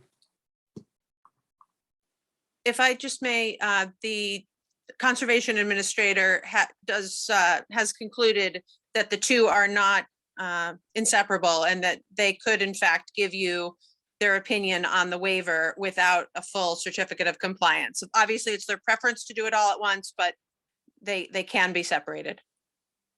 So Right. as Andy indicated, we can work with them to see if that approval or that recommendation can be obtained prior to your next meeting. That'd be great. Okay.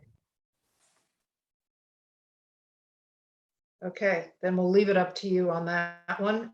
And we just finished that topic. Okay. Thank you, everybody. I know that was a bit convoluted. It's messy anyway, and it's part of everybody's education to at least listen and try to understand what we're talking about. Let me just reiterate that the staff report does have links to everything that relates to a given application.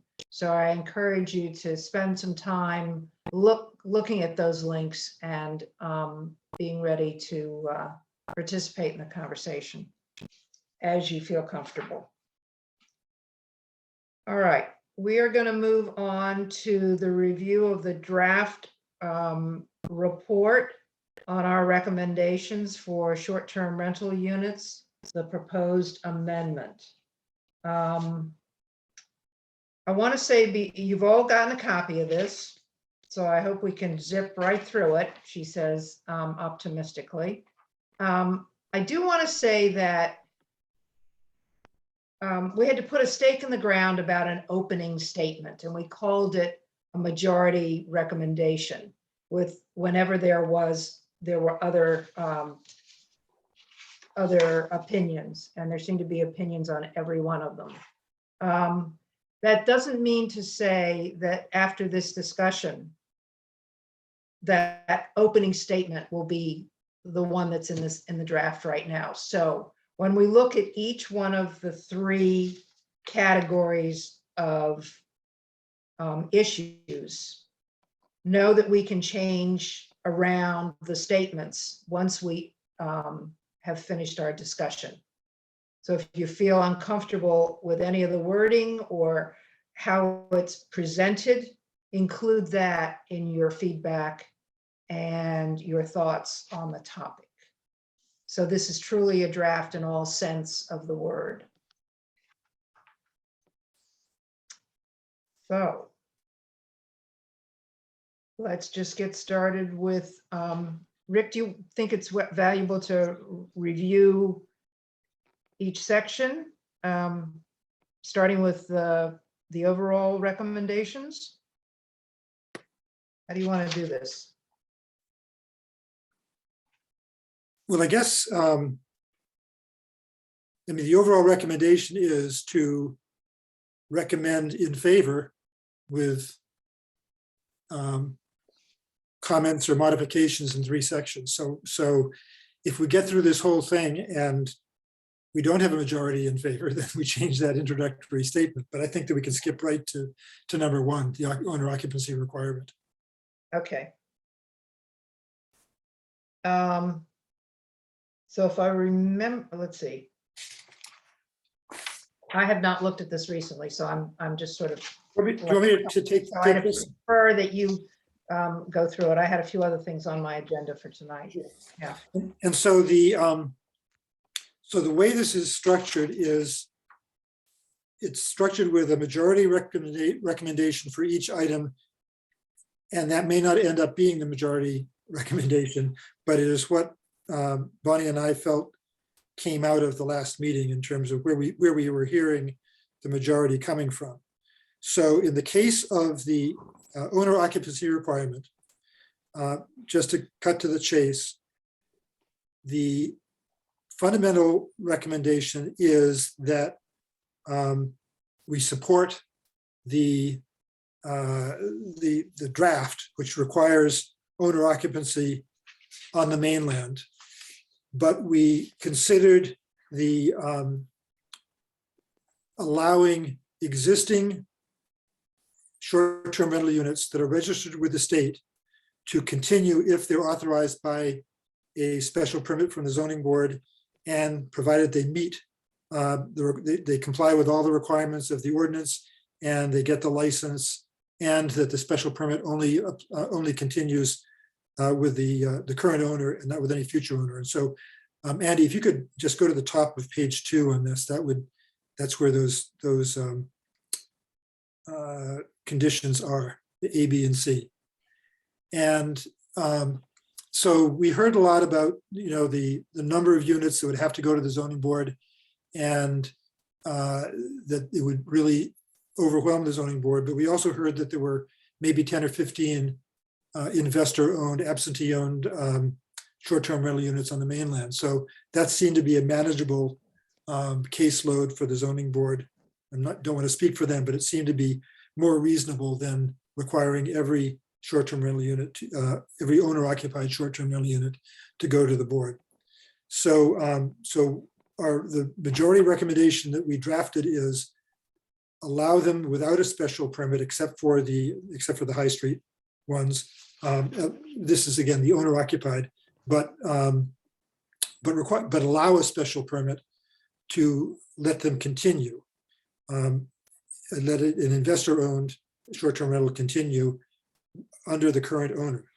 And then at the bottom of page 2, I outlined 2 potential minority opinions.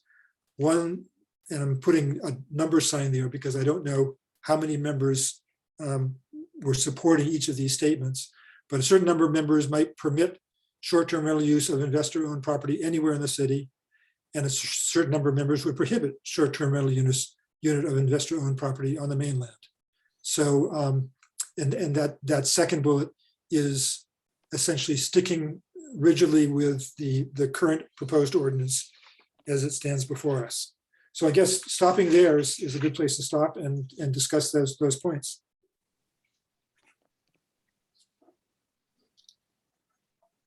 I'd like to know who are the members who would permit them anywhere in the city? Is there anybody still in that position? Don? Yeah, I was going to say, you might want to talk because she's not here, of what Heather is, because I think she may have fit into that first bullet. I'm not sure, but Yeah, there may be others, but I believe. I was thinking about that. If a member's not here to participate, normally they just don't. But since this is a Right. recommendation of the whole board and we've discussed this and it's sort of a final draft, I was thinking of asking her afterward if she would put her name where she felt it should be, or as a number for that. So that's a good example. I would ask her if she's still in that position and just add her input after we finish tonight. And that might be a way to handle it since everybody else is here. Richard is the only one who really can't participate at all since he wasn't part of the earlier discussion, but everybody else can. So thank you for bringing that up. I will, if the board agrees to that, I will contact her in the next couple of days to see if where she stands on all 3 issues. So nobody else then, Bob? Just quick question again, is there any definitive information about the number of units, other than this, we think it's 10 to 15 units. To me, this is kind of a scale issue. And, I might think one way if it's in fact 10 to 15 units, and I might think another way if it's 40 or 50 units. So, is there any definitive information about this? Well, they're definitive as of a given date. I sat in on the meeting with the third party that we were considering using for managing all of this. And they explained that you can take a snapshot on any day of all of the platforms and count what you're looking for. It fluctuates all the time, but that was the best number that Councilor Macaulay could give us at the time. I think it was February 28th or some number date that at that time. So we know it's in for that particular, and that one doesn't change, doesn't fluctuate near as much as the number of short-term rentals on the market, which And would change. that's based upon information provided by this third party That scanned that the was interviewed. platforms. Yeah. So I think we can take that as a pretty good ballpark. It's not going to be terribly more than that.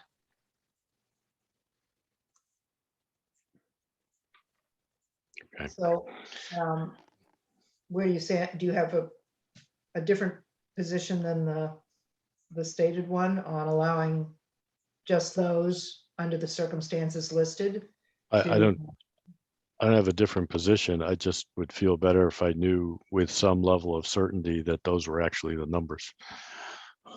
It's the best we can do unless, we ask them as of another date, as the number changed, just to do a comparison. That's the only thing I could imagine we might be able to do. What is your concern?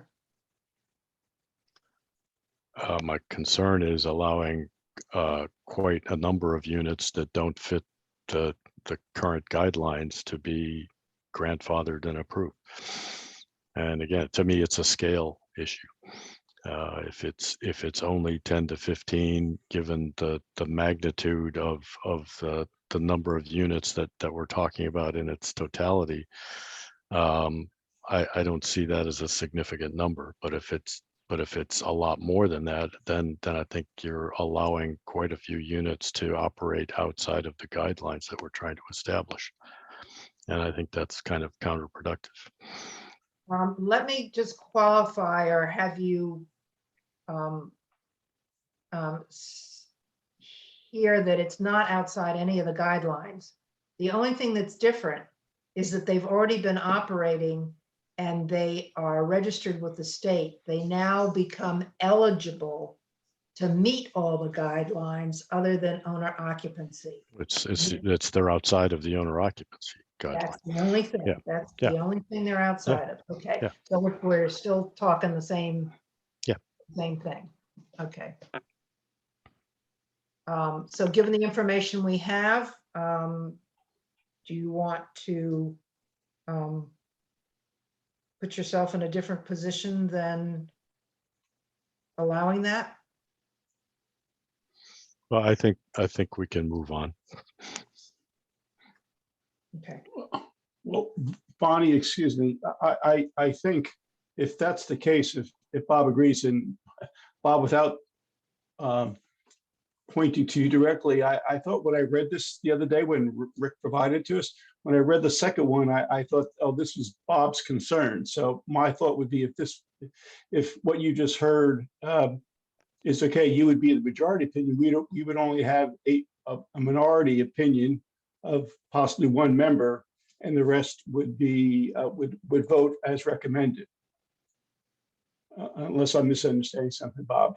I'm not trying to put you in a corner by any means, but otherwise, who's going to vote for number 2 then, Bonnie? The second bullet. I don't think I heard anyone is subscribing to the second bullet. Why would we have it? Actually, we could say that there's at least one member concerned that if it's a significant number over 15, that starts to impact the overall controls that we're trying to put in place for short-term rentals units. And that would reflect, I mean, Bob, I'm sorry to That talk about you. That would be accurate. Would that be accurate? Could we do That that? would be accurate. Yeah. I think that's what we should do. And that would allow your concern to be voiced, because I think And the council. again, this is a scale issue for me. Yeah. And, you know, if this is characterized as a minor number of units, which are investor owned, which would be grandfathered in, that's one thing. If in fact it's significantly more than that, I think that we have to think seriously about what the real impacts might be. So that's why I keep asking, you know, is there definitive information about this? Because it kind of feels like we're basing this on hearsay in a way. And, you know, I'd like to have some level of certainty about what the scale of this is.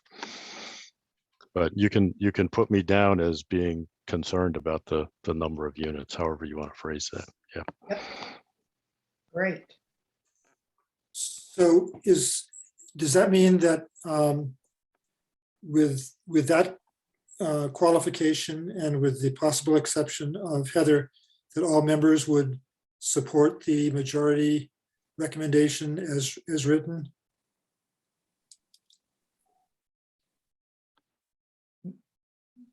So we're going to take no as meaning, no comment, meaning you agree with Rick.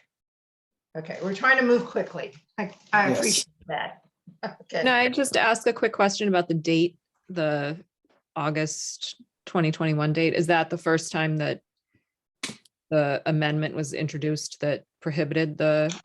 That was the last re-advertising, because it goes way Okay. back a couple of years. Okay, So at the last meeting, we decided that's the date at the top of this draft of the ordinance.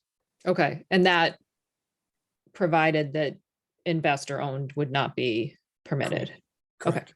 That has been in there forever, Okay. if I remember I can't remember. correctly. It's been a long time. Rick, am I remembering correctly? You are, yes. Yeah, because those were the ones that were the few, you know, all along, everybody, public and anybody else talking about it, have said, this isn't a big problem. It's just a few exceptions. You know, we shouldn't be worrying about this. But the majority of the big ones, I won't say the majority, but the big problems were investor owned. So this was written in, I think, from the very beginning of the most serious round of discussions on it. Yeah. Okay. Yeah. Don. Yeah, the only other thing I'd like to ask is, when we say the majority, I'm not sure what that means. We have 8 voting members, and I thought it would be a bit more definitive if we said of the 8 eligible members to vote, 8 supported recommendation number, whatever, how you wanted to do it, and there was one minority member had, you know, the other different opinion. Because to me, it makes more of an impact if you say 7-1, because I don't know, majority may have been 5 and, you know, 2-3 people abstained. So I may be splitting hairs, but I just thought it would be a bit more impactful if we were a bit more definitive. That's all. So what could easily be done is on the screen that we're seeing right now, where it says there were 2 minority opinions. Obviously, we're going to drop the second minority opinion and add the qualification. But right above that, we could say 7 members of the board supported the recommendation as outlined above. And there were. Yes, that makes sense to me. I mean, that's fine to me. Yeah. Right. Thank you, Don. Our engineer, one of our engineers, for probably others that I'm just not recognizing. Okay. Good. That was the easy one. Let's move on to districts where permitted and type of approval. Rick, you want to walk us through that? I think this is an easier one. So this is just looking at the table of uses. And we discussed, you know, currently it's listed as a P in all of the residential districts, except for the high street residential districts and in the business districts. And the high street districts have a special permit.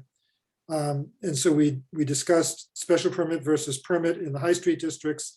special permit versus permit in the other districts where it's listed right now, and the possibility of extending it to other districts. And I believe going down to the middle of page 3, if we can do that, that's the recommendation is, you know, we supported the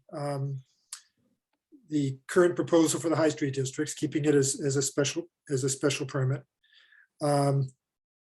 Supporting the current proposal for the other residential districts and the business districts, keeping them as P, and then extending the P uses in the agricultural conservation, WD and WMU districts, as for the residential and business districts. So basically, following along with the current draft and expanding it to the 3 other districts. And we didn't really hear, I don't think, any minority opinions on that. So unless we're wrong about that, this one should be easy. Anyone having second thoughts? Alden? No, no second thoughts. I agree with that.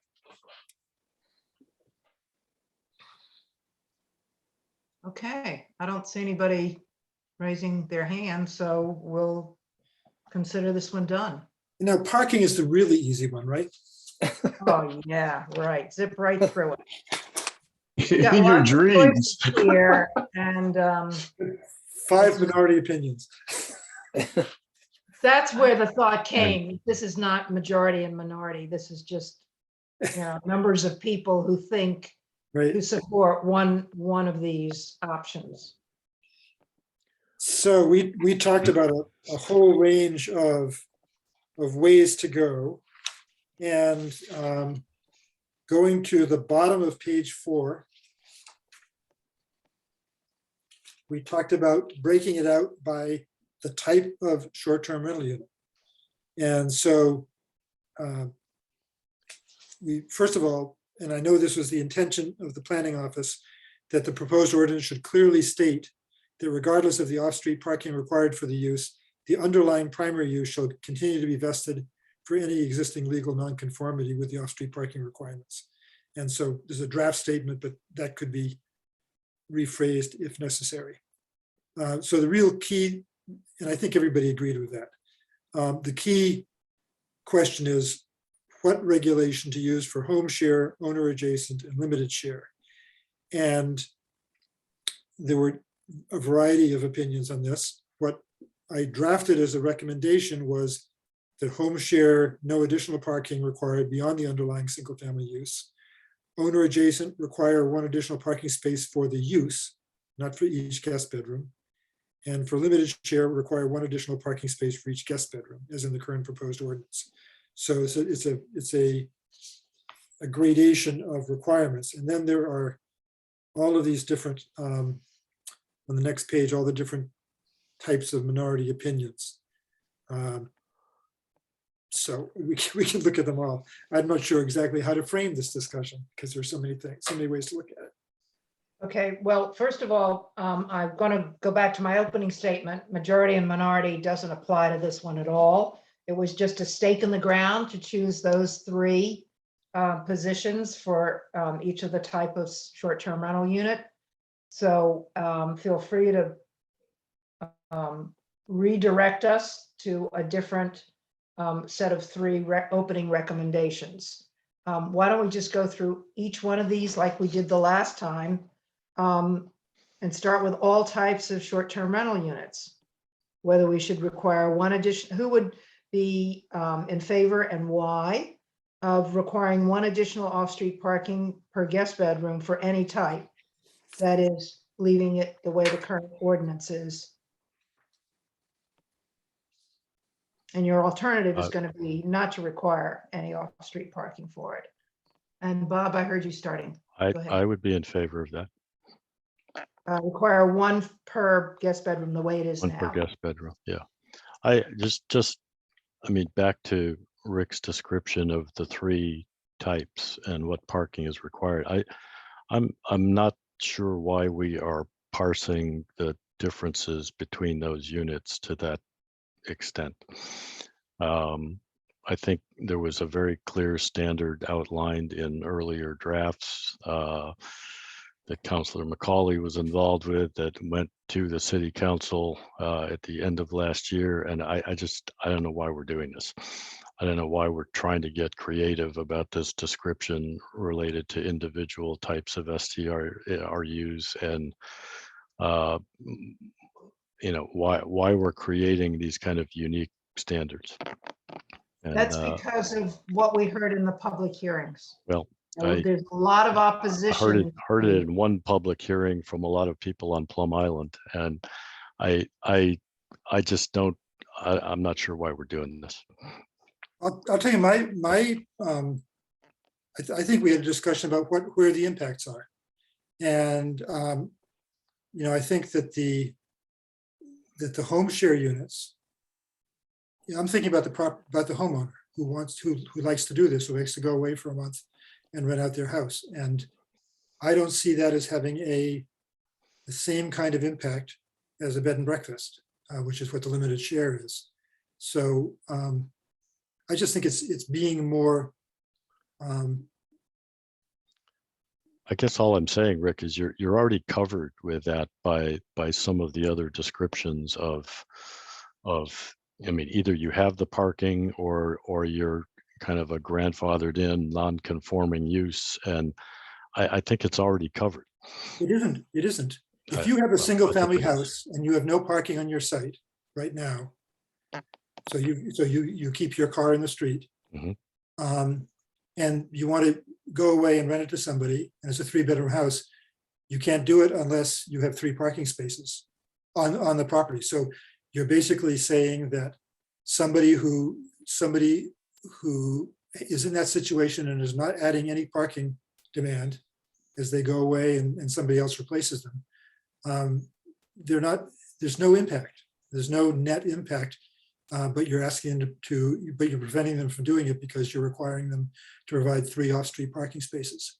I feel, to me, it feels illogical to do that because you're imposing a requirement where there's no impact on the neighborhood. I do think you're saying in all of these STRU types that if you create a short-term rental unit, you have to meet a parking requirement, right? No. That's what, if you look at what the recommendation is on page 4. Go back one page if we could. Yeah. Because this is what's confusing me a little Bottom bit of page here. 4.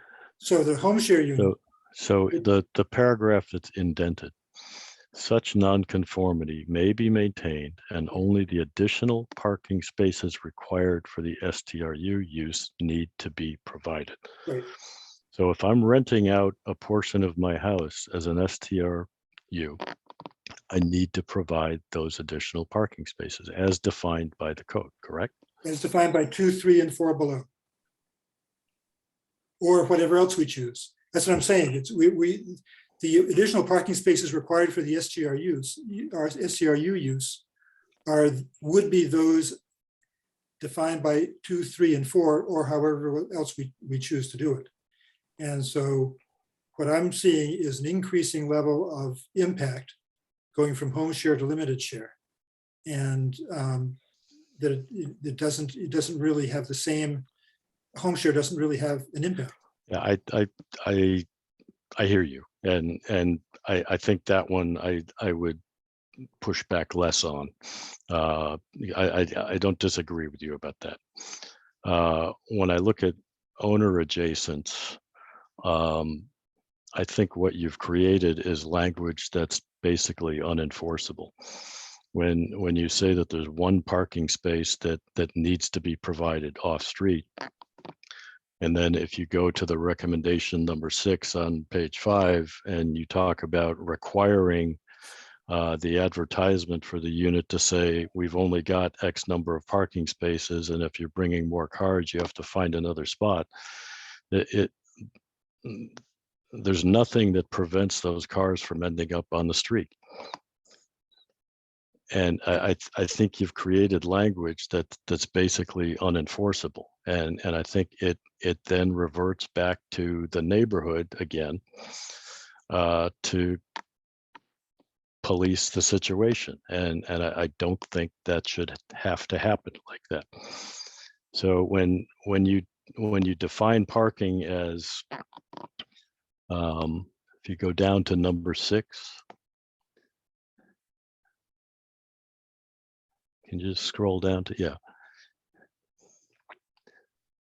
You need to provide a provision requiring the owner operator to include in all listings the number of parking spaces available for the short-term rental unit, and a notice to the renter they will have to find remote parking for additional cars. There's no way to enforce that. If they park on the street in front of the rental unit, you can't give them a ticket. There's no way to enforce that. So what makes us think that those cars are going to go to some remote location? You know, we had a very defined requirement in here that said, you know, parking for X, you know, number of spaces per number of bedrooms. I said at our last meeting, if you don't want to do that, if you feel that's too much of a burden, you could at least revert back to the current zoning ordinance, which says 2 spaces per rental unit. So an STRU in this circumstance would have to have 2 spaces. But saying you have to generally find remote parking, it's just not enforceable. And I don't think it solves the problem. It basically allows on-street parking again, which I think is what we're trying to avoid. So that's the one that really, to me, it doesn't work.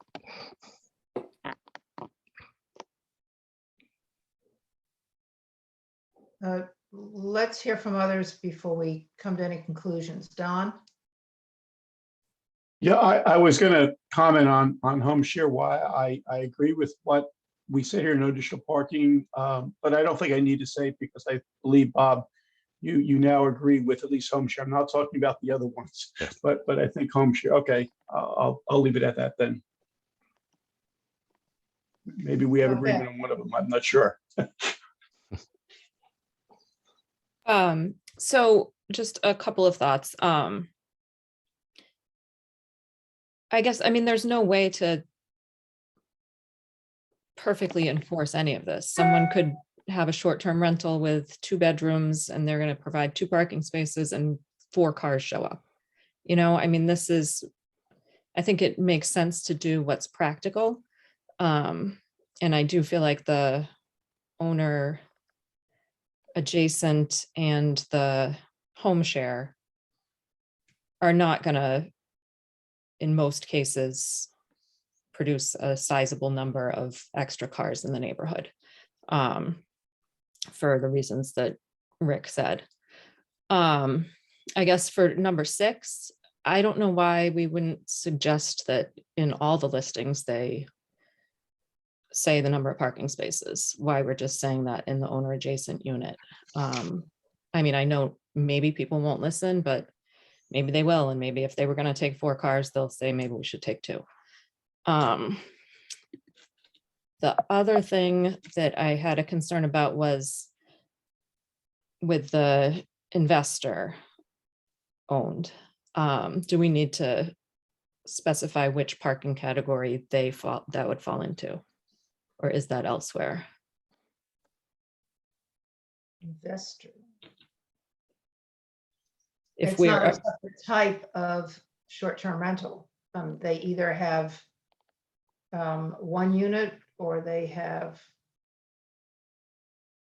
3. They still have to provide. I see what you mean. Yes, that's a I good mean, point. I think they should be treated similarly to a home share, Yeah. That's but what I was think we need to thinking. We specify haven't that, said it. right? We haven't said it. Yeah, that's a omission.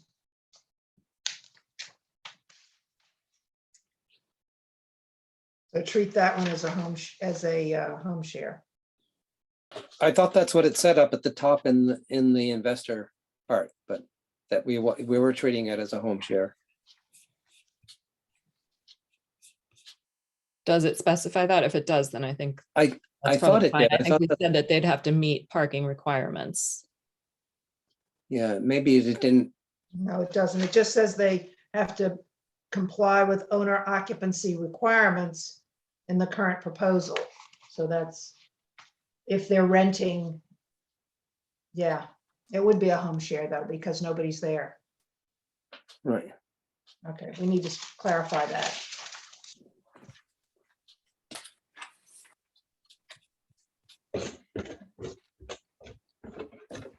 For parking. So nothing those- other than what they would normally have. Right. Right. In theory. Okay. Alden, your hand is still up. Does that mean you want to speak? Yes. Yeah, I was just gonna say, I agree with with what was laid out as the planning board recommendations through those. Although, except for number 4, I guess I'm still in the camp of, on the limited share, exempting the first bedroom from the parking requirement that we talked about. And I agree with Beth. I think a lot of these things are going to be unenforceable anyway. And I think stating them is putting forward what we believe should happen, and you have to rely a certain amount on people following the rules and regulations. So Alden, you would go with the last bullet on page 5 then? Let me just make sure I'm looking at the right thing. It was one of, right. Great, thanks. Yes.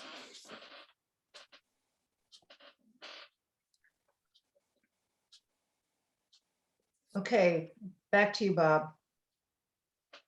I guess in the end, what we're talking about is trying to get to some agreement on what an appropriate number of off-street parking spaces is. And what's written currently in here is one off-street parking space, and I guess I'm talking about the owner adjacents, but Yeah. one off-street parking space, and everything else gets taken care of some other way. What we had in there previously was one space per bedroom, which was consistent with lodging houses and bed and breakfasts, etc. That's at the other end of the spectrum. What's in the middle is the current zoning requirement, which is 2 spaces per unit. So you've got that range of options, and I guess the point I'm making is I think it has to be definitive, that there is a requirement of X number of spaces that need to be provided. I personally think 1 space is not enough, because in any units that are beyond 1 bedroom, there's a potential for a couple of different couples or multiple cars to show up. So I think you have to at least think about that, because that's a problem that will need to be solved, particularly in the summertime. But I think leaving it open to suggesting remote parking is not a solution to the problem. And I think we need to come to some agreement about what the right number of off-street parking spaces should be, and be definitive about it, and leave it at that. Okay, so from a zoning point of view, that's all we can do. The licensing is just that other listing business is just a recommendation to the licensing decision makers. That'll be the city council. So they can do that or not, but you're right. Yeah, From I mean, a what zoning this point of view, we have to decide, will it be per bedroom or will it be per unit that we require parking? I mean, what Rick is suggesting here with this language is basically 1 parking space. And No, it's not. you might as well forget the licensing part of it, because Well, let's forget it. leaving let's take such that. latitude to people that they're just going to park on the street. Because it's causing heartburn, just forget about the licensing listing altogether. And let's make a zoning decision, which is whether or not we want to require 1 additional parking space per unit for an owner adjacent, or one additional parking space for each guest bedroom? So could I just Or, give or, you a for or 2 instance? spaces per unit, which is what the current zoning says. So actually, if you look at this, if you had a 2-bedroom house, or let's say a 3-bedroom house, and if it were a home share, right now you're required to have 2 spaces, and the proposed zoning would require you to have 2 spaces. So there's no increase. With an owner adjacent, the current zoning would require you to have 2 spaces, and the proposed zoning would require you to have 3 spaces, an additional space over what you're required to have right now. And if you had a limited share, the current zoning would require you to have 2 spaces, and the proposed short-term rental unit zoning would require you to have 5 spaces. So the numbers for a 3-bedroom home for home share are 2, owner adjacent 3, and limited share 5. Now you are protected by any existing nonconformities. So if you currently park on the street, you can continue to park on the street. But it's not true actually to say that owner adjacent is only 1 space. It's 1 additional space over what you're required right now. So if you said 2, if you said stay with two spaces, that's less than I'm proposing for owner adjacent. I'm saying 2 spaces for the STRU. Right, 2 spaces for the STRU. You said use the existing zoning, which is 2 spaces. Yeah. So that's 2 spaces. If you have a 2-family house, zoning says you need 2 spaces per dwelling unit. So that's 4 spaces total. And under this proposed zoning, you need 5. For an owner adjacent unit? 2 for your unit and 3 for the adjacent unit. Under the current proposal, yes, not under what you're suggesting here. Yeah, 5, you'd require more spaces for the short-term rental unit than for a long-term renter. Under the current language, I'm suggesting that if you want to, if there's pressure on the 1 space per bedroom, I'm not comfortable with going all the way back to 1 parking space for that short-term rental unit. I would rather fall back to what the zoning code currently says, which is you need to provide 2 spaces for that STRU. But that's less than this language proposes. Not your language, but the language that's in there. No, your language is 1 space. It says 1 additional space over the spaces that are required. So if you're required to have 2, you need to have 3. And are you talking about owner adjacent? That's not very clear. It says 1 additional parking space. And are you saying that's for owner adjacent or for limited share? Are you Owner talking? adjacent. Yeah, let's just stick with owner adjacent so we can get this clear, because going back and forth between 2 different kinds is confusing. So owner adjacent would Rick, require. the way I read what you have written, sorry, Bonnie. The way I read what you wrote, Rick, is for an owner adjacent unit, the STRU must have 1 off-street parking space. That's the way It says 1 additional off-street. 1 additional. Over and above zoning? Over and above zoning. Then just say that. This is zoning. The first one says no additional parking required beyond the underlying single-family use. The second one says, I could put the same phrase back in. I thought it was repetitive. Require 1 additional parking space beyond the underlying single-family use. Would that clarify it for you? Well, we're talking about 2-family houses. We're talking about. It could be a single family. It could be a single family with a garage unit. It's an adjacent. It's not just 2 families. It could be a garage. There's even one on Olive Street and on Jefferson that I know of that are separate units. I think you need to clarify that this is 1 above the underlying zoning. I'll copy the language from number 2. That's not the way I read it at all. I read it as 1. That's why the word additional was in there, but I'll just say beyond the underlying use. Yeah, 1 additional, the way I read it, Rick, was 1 additional over and above what the owner needs to provide for themselves. No, you don't do it by that. You do it by unit. So regardless of what the owner had. Yeah, I think that language then needs to be clarified. easy to do. And you agree with that, Bob?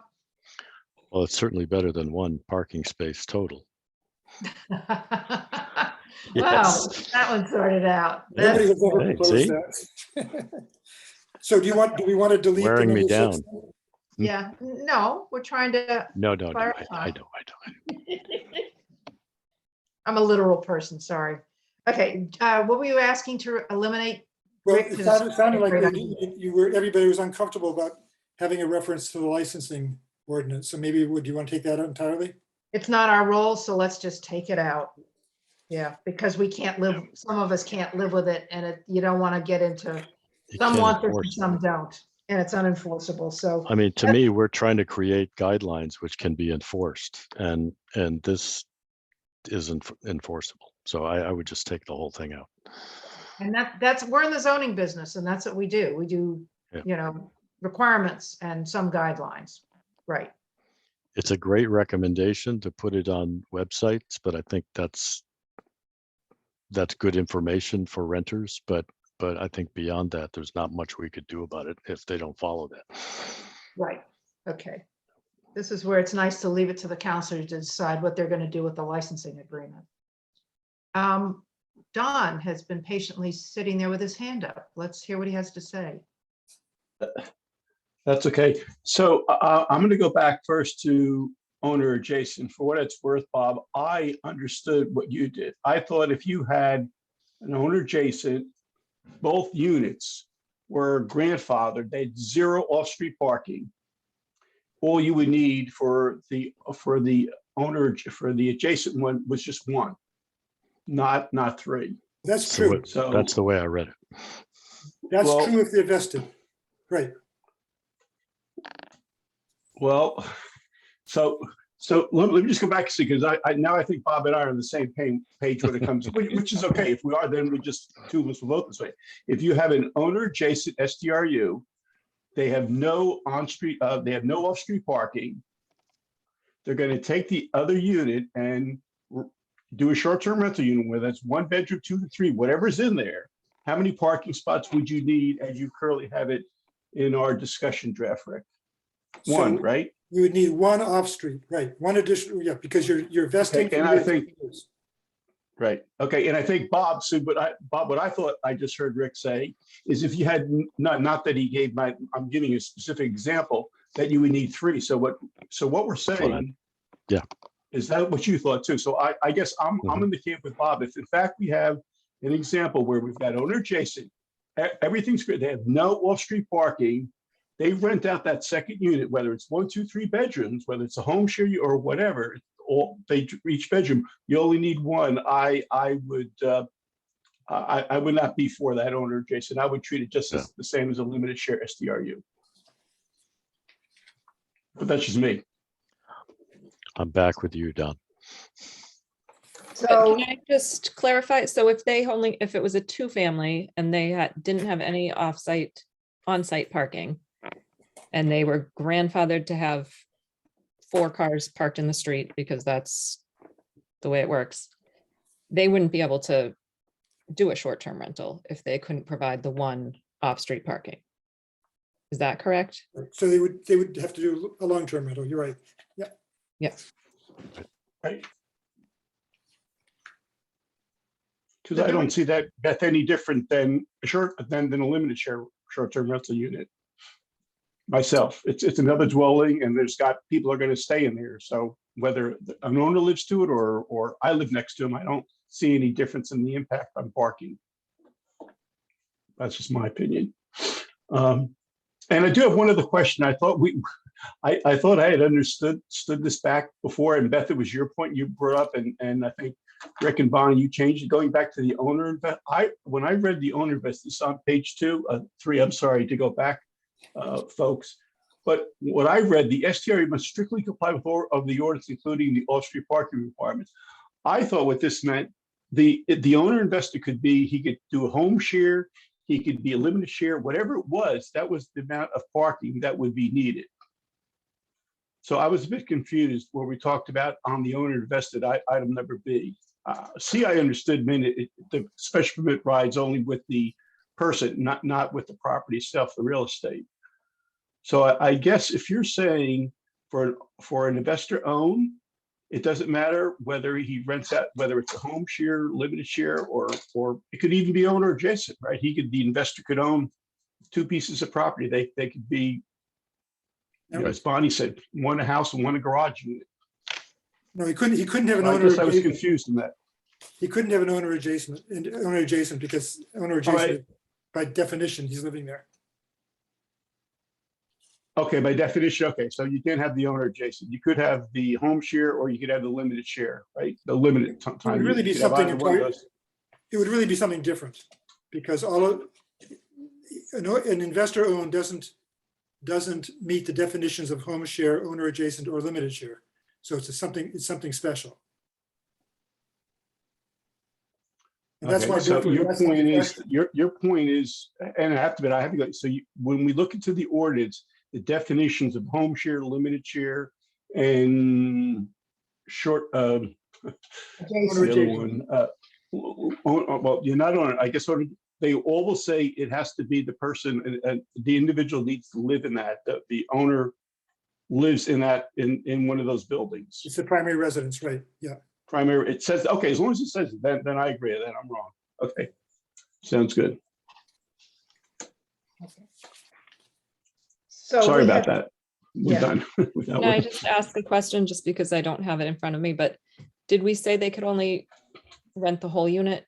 Is it? I believe there is investor owned.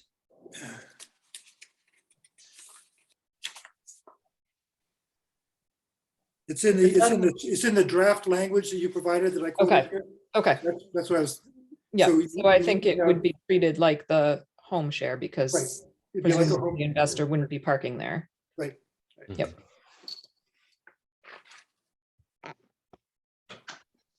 Okay, so did I hear Bob and Don wanted to go on owner adjacent? Oh, what did you say? I think they're on this. I'll make mine. I can make mine simple, and there may be, I could probably craft it better, but simply I would consider owner adjacent same as limited share. I agree. Got it. Okay, so that's at least two of you on that.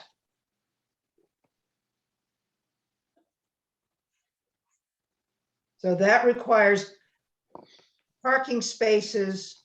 They're different. Owner adjacent would require one.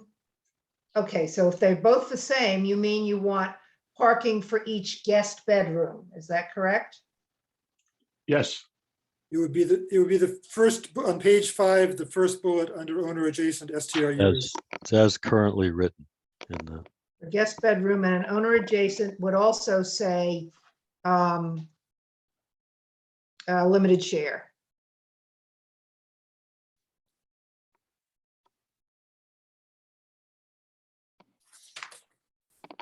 Yeah, I mean, as Bob said, as the first bullet as currently written, right? I would treat owner adjacent as currently written. Really, there really would be no differentiation between owner adjacent and limited share when it comes to parking, because they both would be the same as currently written, right? One parking spot, one off-street parking spot per guest bedroom, if I understand that correctly. Okay. And Bob, you agree with him? Yeah, I do. Yeah. Both to me, both of those rental types have the potential for bringing multiple cars, and you have to address it per bedroom. Yeah. And that was the rationale last fall when we talked about this. So when we go back to that, I've been thinking about why I'm shifting to a less restrictive parking requirement on owner adjacent and limited share. In other words, supporting what we wrote under the recommendations 1, 2, 3, and 4, specifically 3 and 4. I've been swayed by not just the last public hearing, which I missed, but I read and listened to, but all the previous ones. I'm thinking that we would eliminate, I'm looking at it from the point of view of the people who would like to have an owner adjacent or limited share rental, short-term rental. And I think we would eliminate too many properties by being so restrictive. I know that's totally different from the impact on the neighborhood. And the impact on the neighborhood, I would propose that we, I know this is going to be difficult to accept, but I want something to go into the zoning. I want it to get passed. I want us to try it.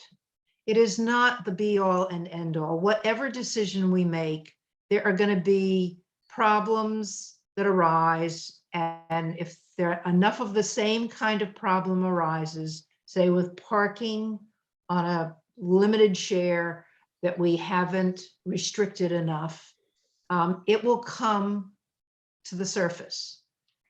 And so a year down the road, we may be back looking at real data to answer a lot of people's problems with, I can't put something in place. You can't put something in place to be so restrictive without the data to support it. So if we're not quite as restrictive as I might have originally wanted to be, it's because number one, I want more people to have the opportunity to apply and get approved for a short-term rental. And number two, I believe we're going to be back here with data when the time comes. And then we can decide at that point if we need to be more restrictive. So that's why I am going to support the statements with the less restrictive parking requirements as we've stated for planning board recommendations. And I'd like to hear how other people feel about that. Bob. Just one last comment, just following up, Bonnie, on what you just said. To me, the most important thing in this broader discussion is impact on the neighborhoods. And, you know, parking is kind of a trigger for impacts. And what has me particularly concerned and why I'm pushing the way I am on this is there is no limitation on the number of STRUs that can pop up in a particular neighborhood. So these restrictions, these parking requirements that we are talking about have a way of limiting the number of units in a neighborhood and potentially protecting neighborhoods because of that. And I think that the more you step back from very strict guidelines, the more you allow units to propagate in neighborhoods and the bigger the impact is. This is only going to grow in the city without, I mean, you've seen what's happened in the last several years with no guidelines at all. If we pass guidelines that are not terribly specific, you could potentially have a lot more. You could have a lot more impacts on neighborhoods, and you will have a very hard time unwinding all of that. So I think it's all about the neighborhoods for me, and maintaining the quality of those neighborhoods. And I just think we all need to keep that in mind. I think that's really important, and I agree with you.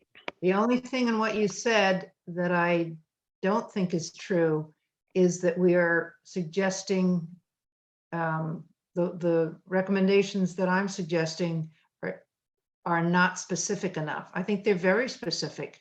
They just aren't as restrictive as you would like to see to truly protect the neighborhoods. And I've explained why I don't want them to be quite that restrictive now. If it turns out that they need to be made more restrictive, I'll be the first one to make the change. But at this point, I'm prepared to allow more with these parking requirements that are very specific for the type of unit that you are applying for, and see where that takes us. And that's where our difference is. Beth?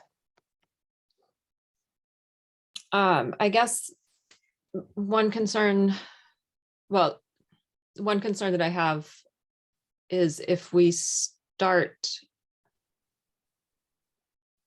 with minimal requirements, can we later impose more restrictive requirements for I parking? don't think so. Or will these units be grandfathered in as complying with the parking? Couldn't we put language in there not to allow that to happen? Yeah, I think you just need to specify with some clarity wherever that ends up. Okay. Yeah, because I know that is a legal consideration. And I was just about to say, well, as a lawyer, if people bring in the facts and they present them conclusively, then the decision becomes pretty obvious. But if there's an issue around setting precedent with this particular zoning that would then allow those people who are licensed under this zoning to continue, and the change is only for the new ones, then we've got a problem. So that's a really important statement that we have to make in here. Okay. Thank you. I am okay with what the majority is for the home share. I think for the owner adjacent, I am okay with the what's required +1. I think if we were talking exclusively about 2 families, I would be okay with not having the +1, but I guess if we are talking about if there are units that are in garages, then it does make sense to have additional parking. And then I'm okay with the 1 for every bedroom for the home share. Not the home share. The limited share. Yeah, limited share. Yeah. Okay, thanks.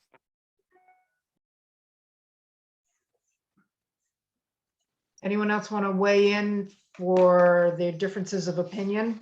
We've already got Alden's listed on the limited share. Don and Bob want to consider owner adjacent and limited share parking exactly the same. And that's all I've got, I think, unless Rick has something else in his notes, or I've missed somebody. So actually, maybe this is a different way of asking the question. Is there any, I don't think at this point there's any specific disagreement about the home share one. Is that the case? Is there anybody who has a different opinion about the home share as is listed number 2? Okay. So that seems like That's good. that's an easy one. And is there anybody, and everybody is in support of the limited share? Basically 1 additional parking space for each guest bedroom. Is that true, or does somebody have a different opinion on that? Oh, Alden had a different opinion. on that. Alden and Yeah, limited share, right. He wants the one with, if we've got it right, Alden, not requiring additional parking space for only 1 guest bedroom, but would For the first require bed. 1. Yeah, and After the first. I think I'm on, that's my opinion too, but so, anyway, so all but the 2 of us. So the big, there's more consensus here than it appears from this discussion. So all the discussion is about, seems to be about owner adjacent. Mm-hmm. And so I hear that I've heard Alden, me, and Beth. Were you on that one, Bonnie, in terms of where you stood on it, or? I'm was okay with 1 additional parking space beyond the underline for this, for that and use. Don and Bob at least are saying 1 additional parking space for each guest bedroom above the 2 spaces for the unit.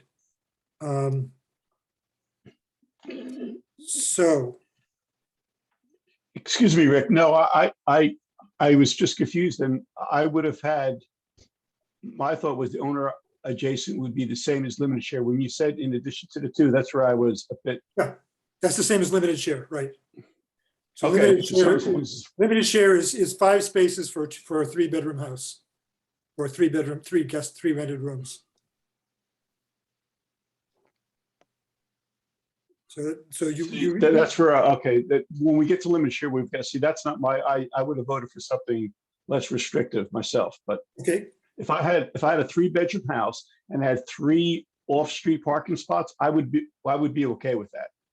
so that would But be. you're that saying it would would- have to be 5, so I That would would be not. like the bullet that says, the bullet under limited share that says, not requiring an additional parking space for the first guest bedroom. So nothing for the first bedroom, then 1 for the second and 1 for the third, right? No, that's still different, right? If there was 3 bedrooms and you just said it was 3 and 2 is 5, I'm saying, and what you just said, it would be 2, or would it be 4? I'm saying 3. So I don't know how you get to that math. To me, you Okay. would have got my math, say, is 1 off-street parking spot per bedroom. End of sentence. Yeah, and that's what it says here. That's what the recommendation is. Not for Well, limited. but Rick said something different, I thought. No, You just said limited share 5. is, the way the zoning is currently written, it's 1 per rented guest room plus the underlying zoning of 2. So if you're. Okay, so then I would want that different. I would probably have said 1 per guest minus 2. Or minimum 3, and or I don't know how to put it in there. I would cap it at 3. So if it's 2 plus 1.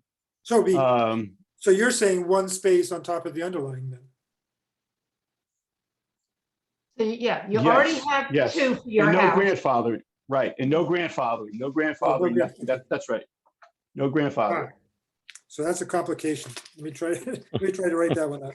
I'm sorry, Rick. I really am not trying to. I'm trying to promote, like Bonnie said, some be less restrictive. In other words, if someone can fit 3 things, I'm okay with that, because I agree. There's people that, when, as Bob said and others said, yeah, they're going to come with 2, 3 friends, and they're each going to have a car. But on the other hand, we'll hear like that one person said at Plum Island, oh, I need 2, 3 bedrooms. I got teenagers and I come in 1 car. So for every time you could say it exacerbates, you probably have another opposing argument that says it mitigates it, right?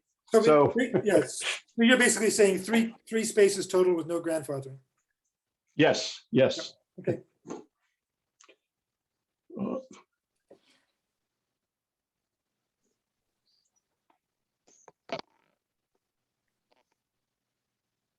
That's for limited share. And I would have done the same as owner adjacent myself. Okay. Oh, okay, so that's good.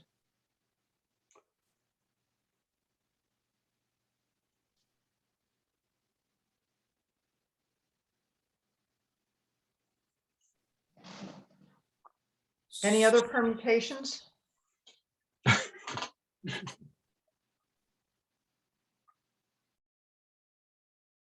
Okay. Don, you and I can work on the Excel spreadsheet formula for this one. Actually, there. And should we do? Well, let's do some pivot tables and Monte Carlo simulations. All right, there's some other recommendations. Did we cover these? I think 4 we or covered 5? these. Yep. Okay. And we're removing the recommendation regarding licensing because it's not our bailiwick and we clearly don't agree on it. Okay. Can you scroll up to 4 for a second?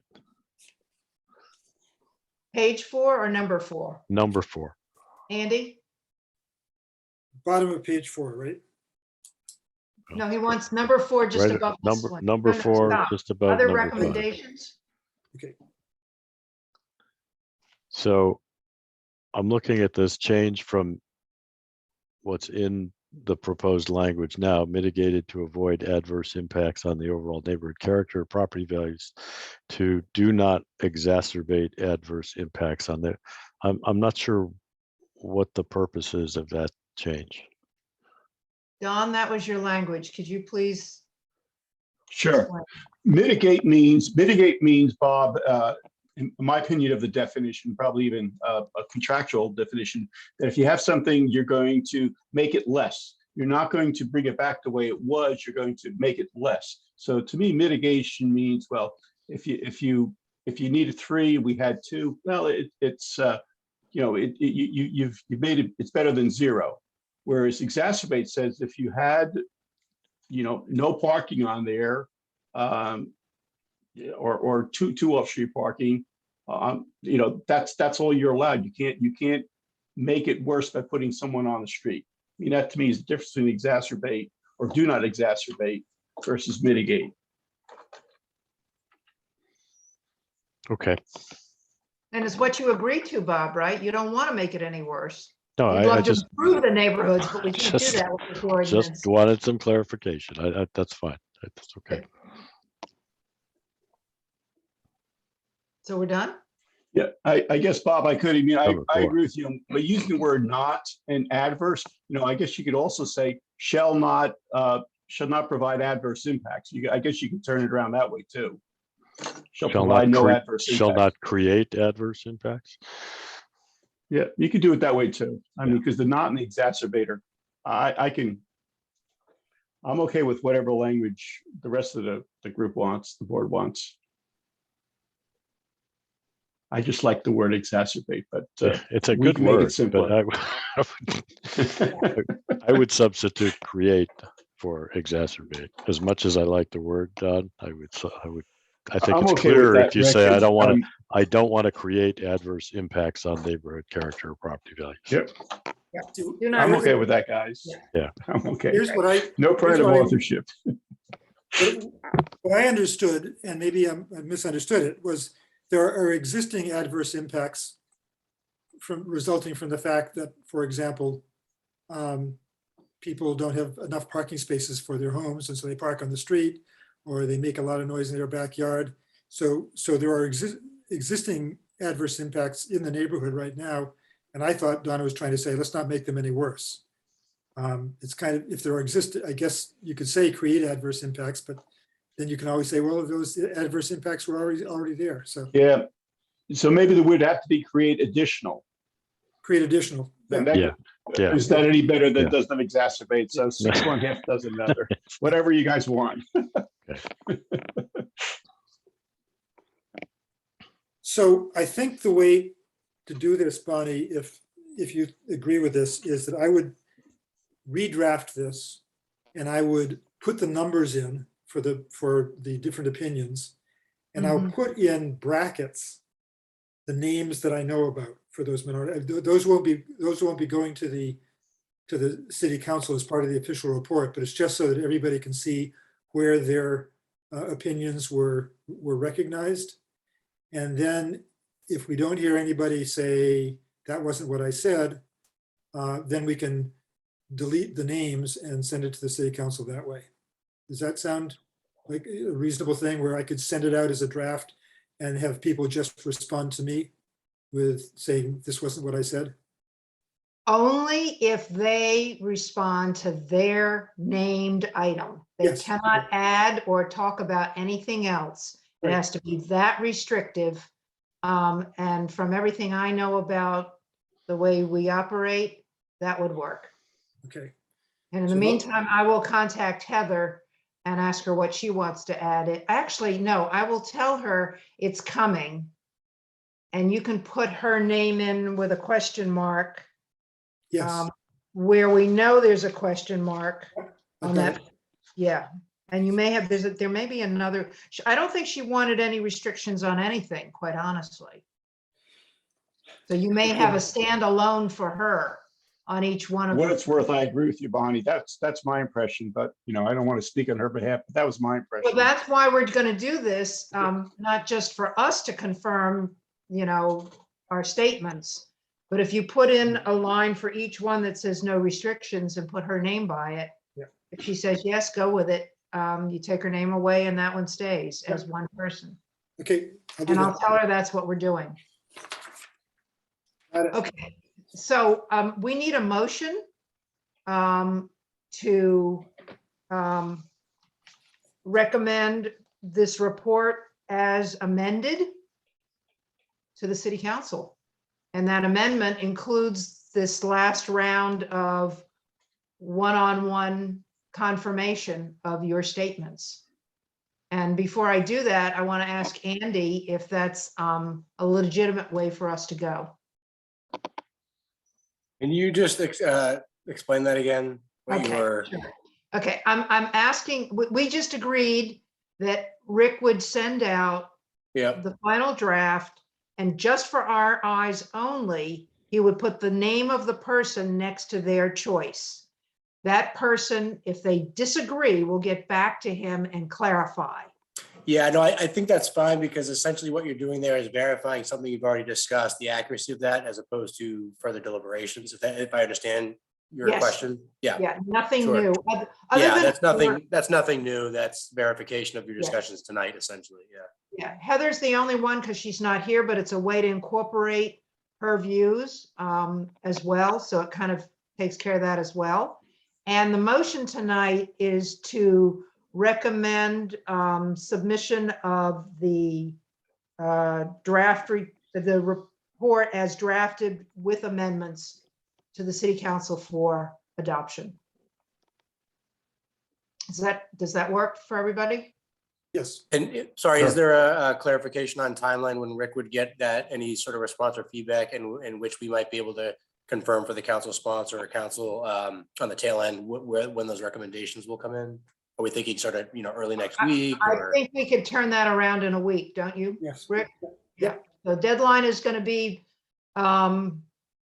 Tuesday noon. How's that? And he'll turn it around. I don't know what your schedule is next week, but whatever you're doing Tuesday afternoon, or I'll clarify. I'll do it for you if you need it. I'll be around. Yeah. And it'll go out to the city council on Wednesday. Okay, that's helpful. Thank you. Because we're obviously on the other end of it, Jennifer and I are working with the council sponsor to try to craft revised language to address, some of these things and anything else that's been brought up by folks, such that there is a workable, adoptable package for the council in the coming weeks, because there is the sort of 90-day action timeline. So we're trying to incorporate, obviously, and integrate with the report that's coming from the planning board with any other edits that the council may need to have there. So having the report in hand will make it easier for us to not overlap or have something that might be problematic or conflicting in some way. All right, but I do not recommend that Rick sends you a copy with the names in it, because I don't want it to go anywhere. So, tonight's discussion and any notes you took is fine. But the formal recommendation will go to the city council be ready. It'll be submitted to you to submit to them on Wednesday with no names attached to the various options that we. Yeah. Understood. And that's of course not necessary for the council to know sort of individual members. You may want to indicate how many members voted or were on. We are. So, yeah. Okay. So we've got that motion on the floor. Do I have a motion from somebody to do that? Sure, Bonnie, I'll make it. Okay. As you just said. Yeah, as I said. So moved, right. Second? Right. I'll second, Alden. Okay, and let me call roll for those eligible to vote. Alden, Yes. Beth, Yes. Bob, Yes. Jamie, Abstain. Rick. Rick? Are you there? I'm here. I was muted, sorry. Yes. Yeah. Don, Yes. Bonnie, yes. Done. Great. Okay.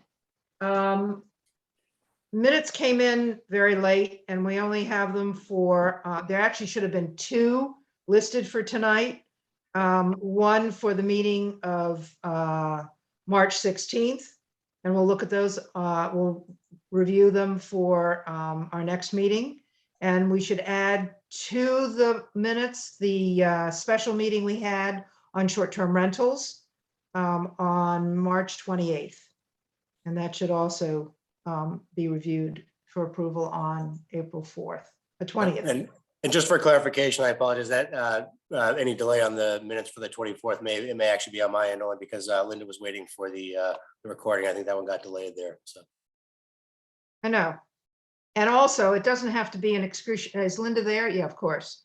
It doesn't have to be in what everybody said. It can be because that would take forever. I think you can summarize the statements like you used to do when you were taking minutes in person, especially for that short-term rental discussion, as well as tonight. Okay. Updates. Hold on to your seats. I've got a big one. Where are my notes? All right, everybody. Waterfront West is coming back for consideration by the city. The mayor has created an advisory committee. It includes his staff, his immediate staff, himself, chief of staff, and special projects person, Andy, 3 counselors, Shand, Cameron, and Zeed, myself representing the planning board, and the chair of the resiliency committee, and 1 citizen who is a planner. This group is to advise the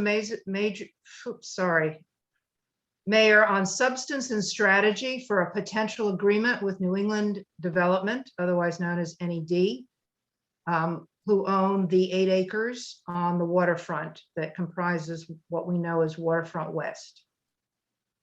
The advisory group also wants to ensure that any development agreement linked to zoning requirements that is reached with NED can serve as a foundation for a project that meets the goals and interests of the city and the groups represented by members on the advisory committee. So all of us. It's gonna be a lot to take in.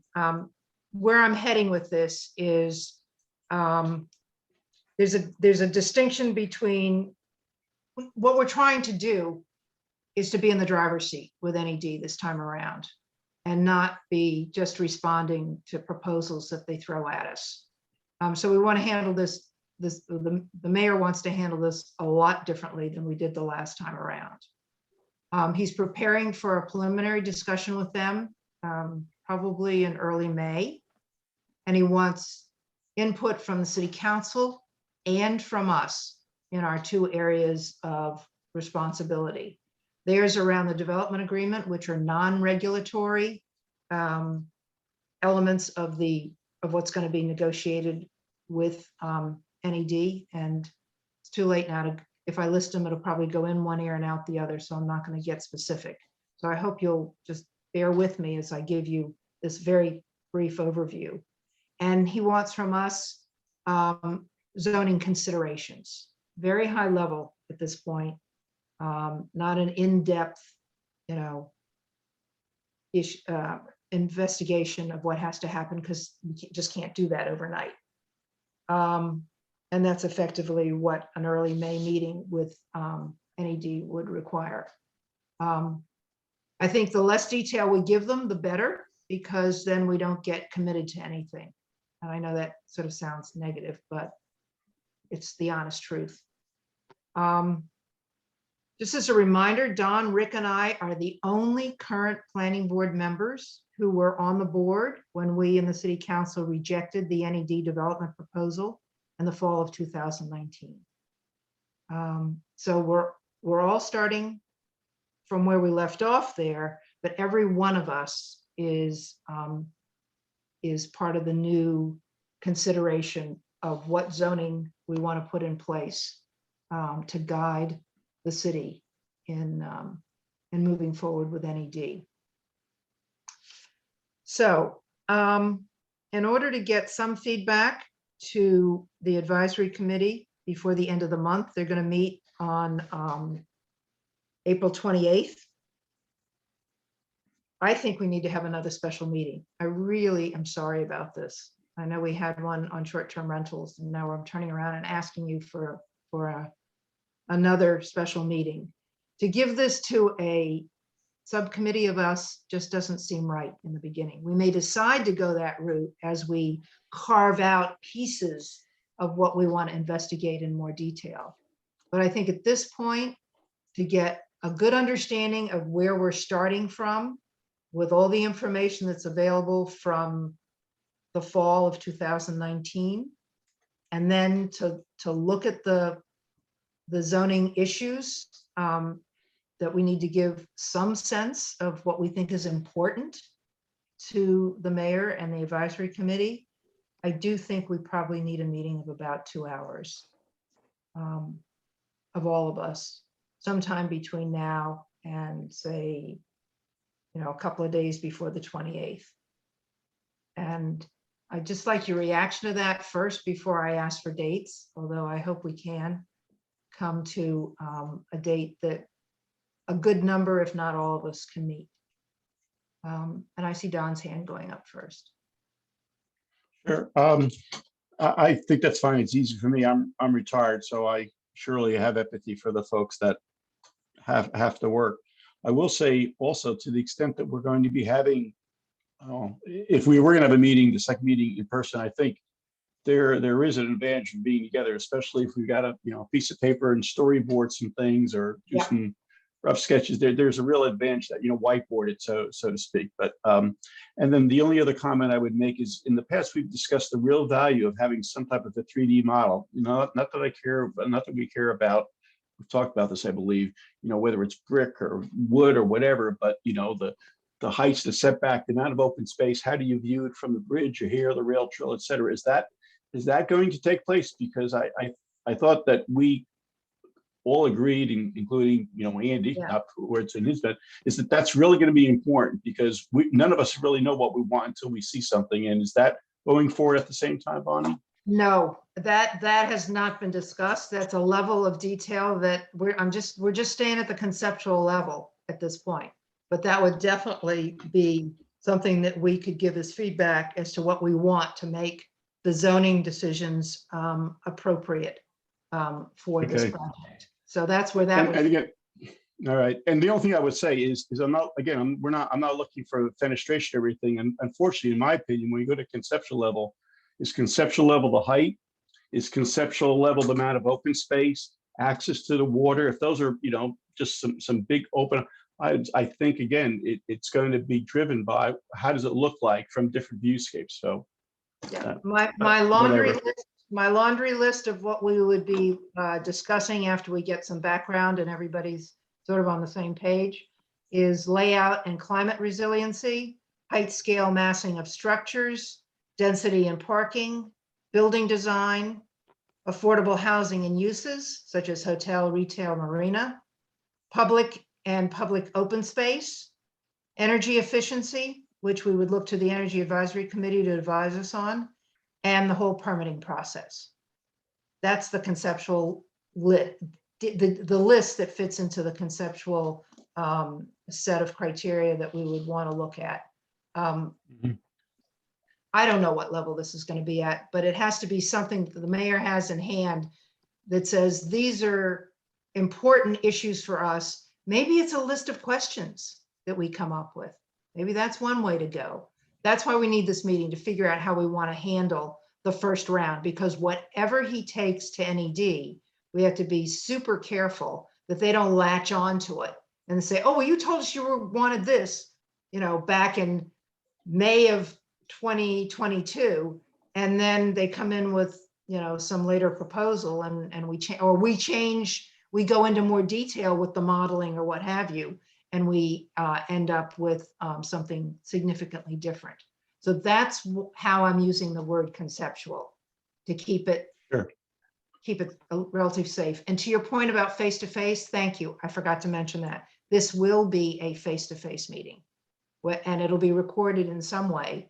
And it might be, if we can arrange it, to be a hybrid. So those of you who can't be there but want to participate could participate on Zoom, but it would be a public posted meeting there would be no public input. This is, think of it as a workshop. I'm going to call it a meeting workshop for us to get everybody on the same page and figure out what our questions are, for lack of a better way of stating it. Richard. I was only going to add to Don's point when you were talking about criteria. Another one to consider is view corridors. View corridors are oftentimes a way of being able to make a connection, in this case, to the river. And so it's just something to add to the list of things to think about. Absolutely. That would probably come under this one around, well, a couple of them, layout and height and massing. Open probably. space too. Yeah.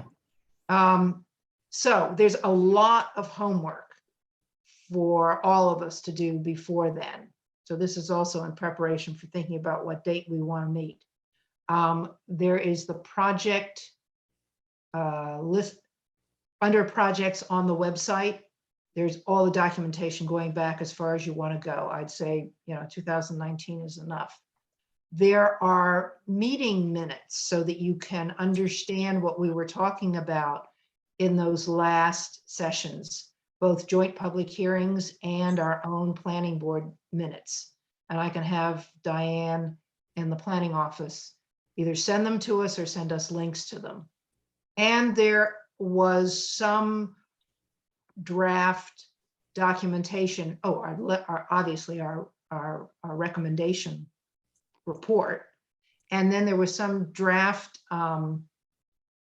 ideas of how we might adapt or rewrite the overlay zoning to better meet the needs of 2000, at that time, 19, now to be, into even later, from the overlay district that was crafted, I'm going to guess 2006 or 7, which is totally out of date. So there's all this material that I can get sent to all of us, and we need some time to plow through all that before we actually meet. Any other thoughts before we look at a date? And I am going to assume it's an evening meeting because there are too many of us with conflicts during the day. But we can start earlier than 7 if you want to.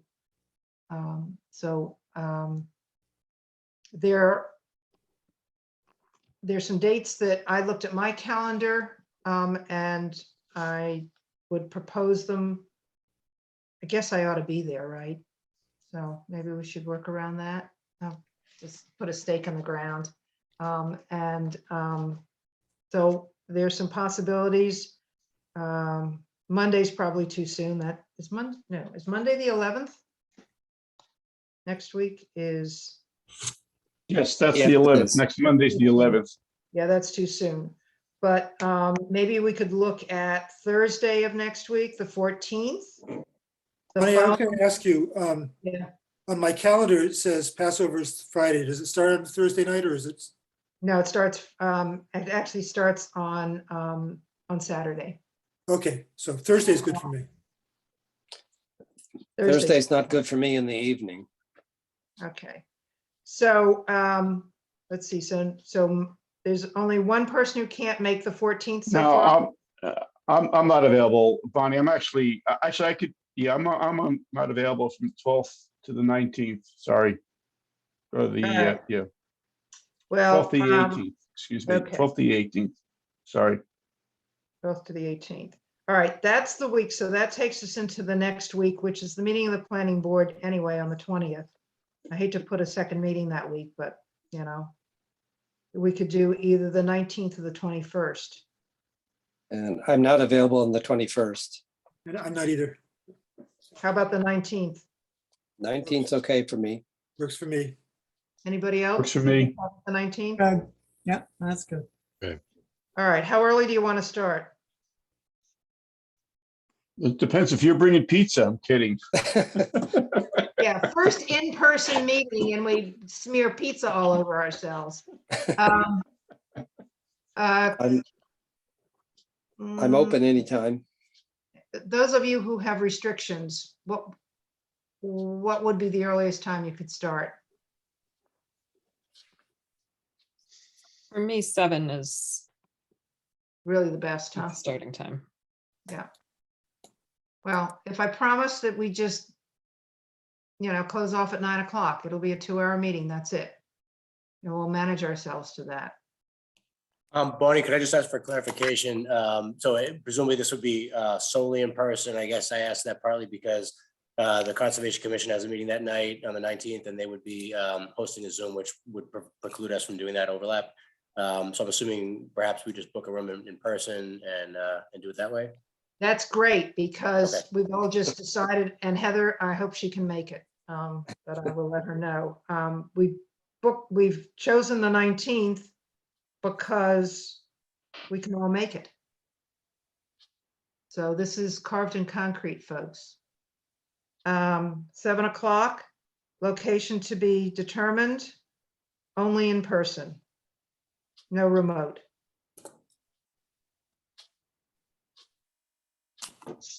And I'll get all that information to you in the next couple of days via Diane in the office for those things that she can access. Oh, I can start breathing again. I've known about this for a little while, and it's been hard not to tell you.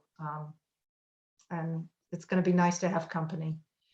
It's going to be hard work, and we have an opportunity to do it right this time. Obviously, I should always keep this in mind. I think you all know this now. Any zoning we come up with, any permitting process we want to push for has to be adopted by City Council. I'm optimistic that they are the partners we want them to be this time around. So we'll see. Chair Sontag, could you just confirm you were talking 7 o'clock for that meeting, correct?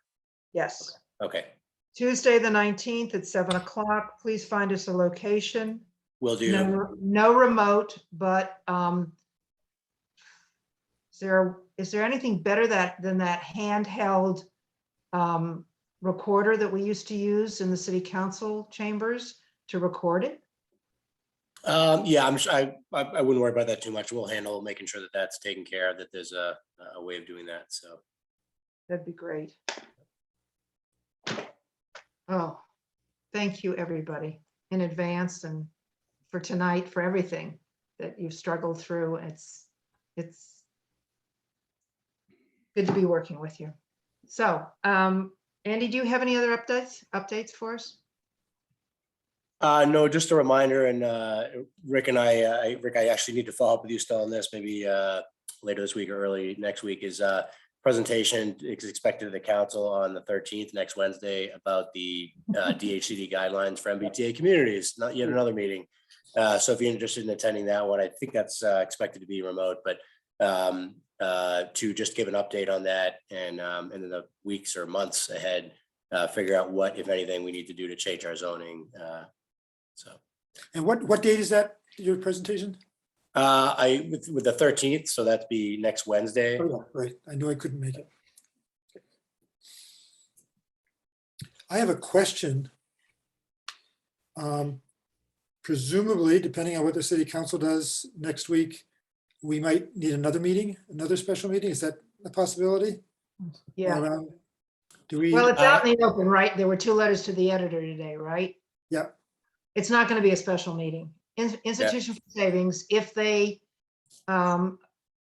approve remanding it back to us, we will put it on the agenda for May 4th, and it'll be the only thing on the agenda that night. Okay. And we can follow up now. I just was thinking about everything that we're dealing with right now. Yeah, we've got a lot going on. Yeah. So Institution for Savings, you can wait until you see it on the agenda, but that is a new application in quotation marks. So everybody is eligible to consider it and vote on it. And there's more information about that than you can shake a stick at, also on the projects part of the website. So yeah, thank you for bringing that up. I've been keeping that one under my hat for so long, I forgot that it's out in the open. Right.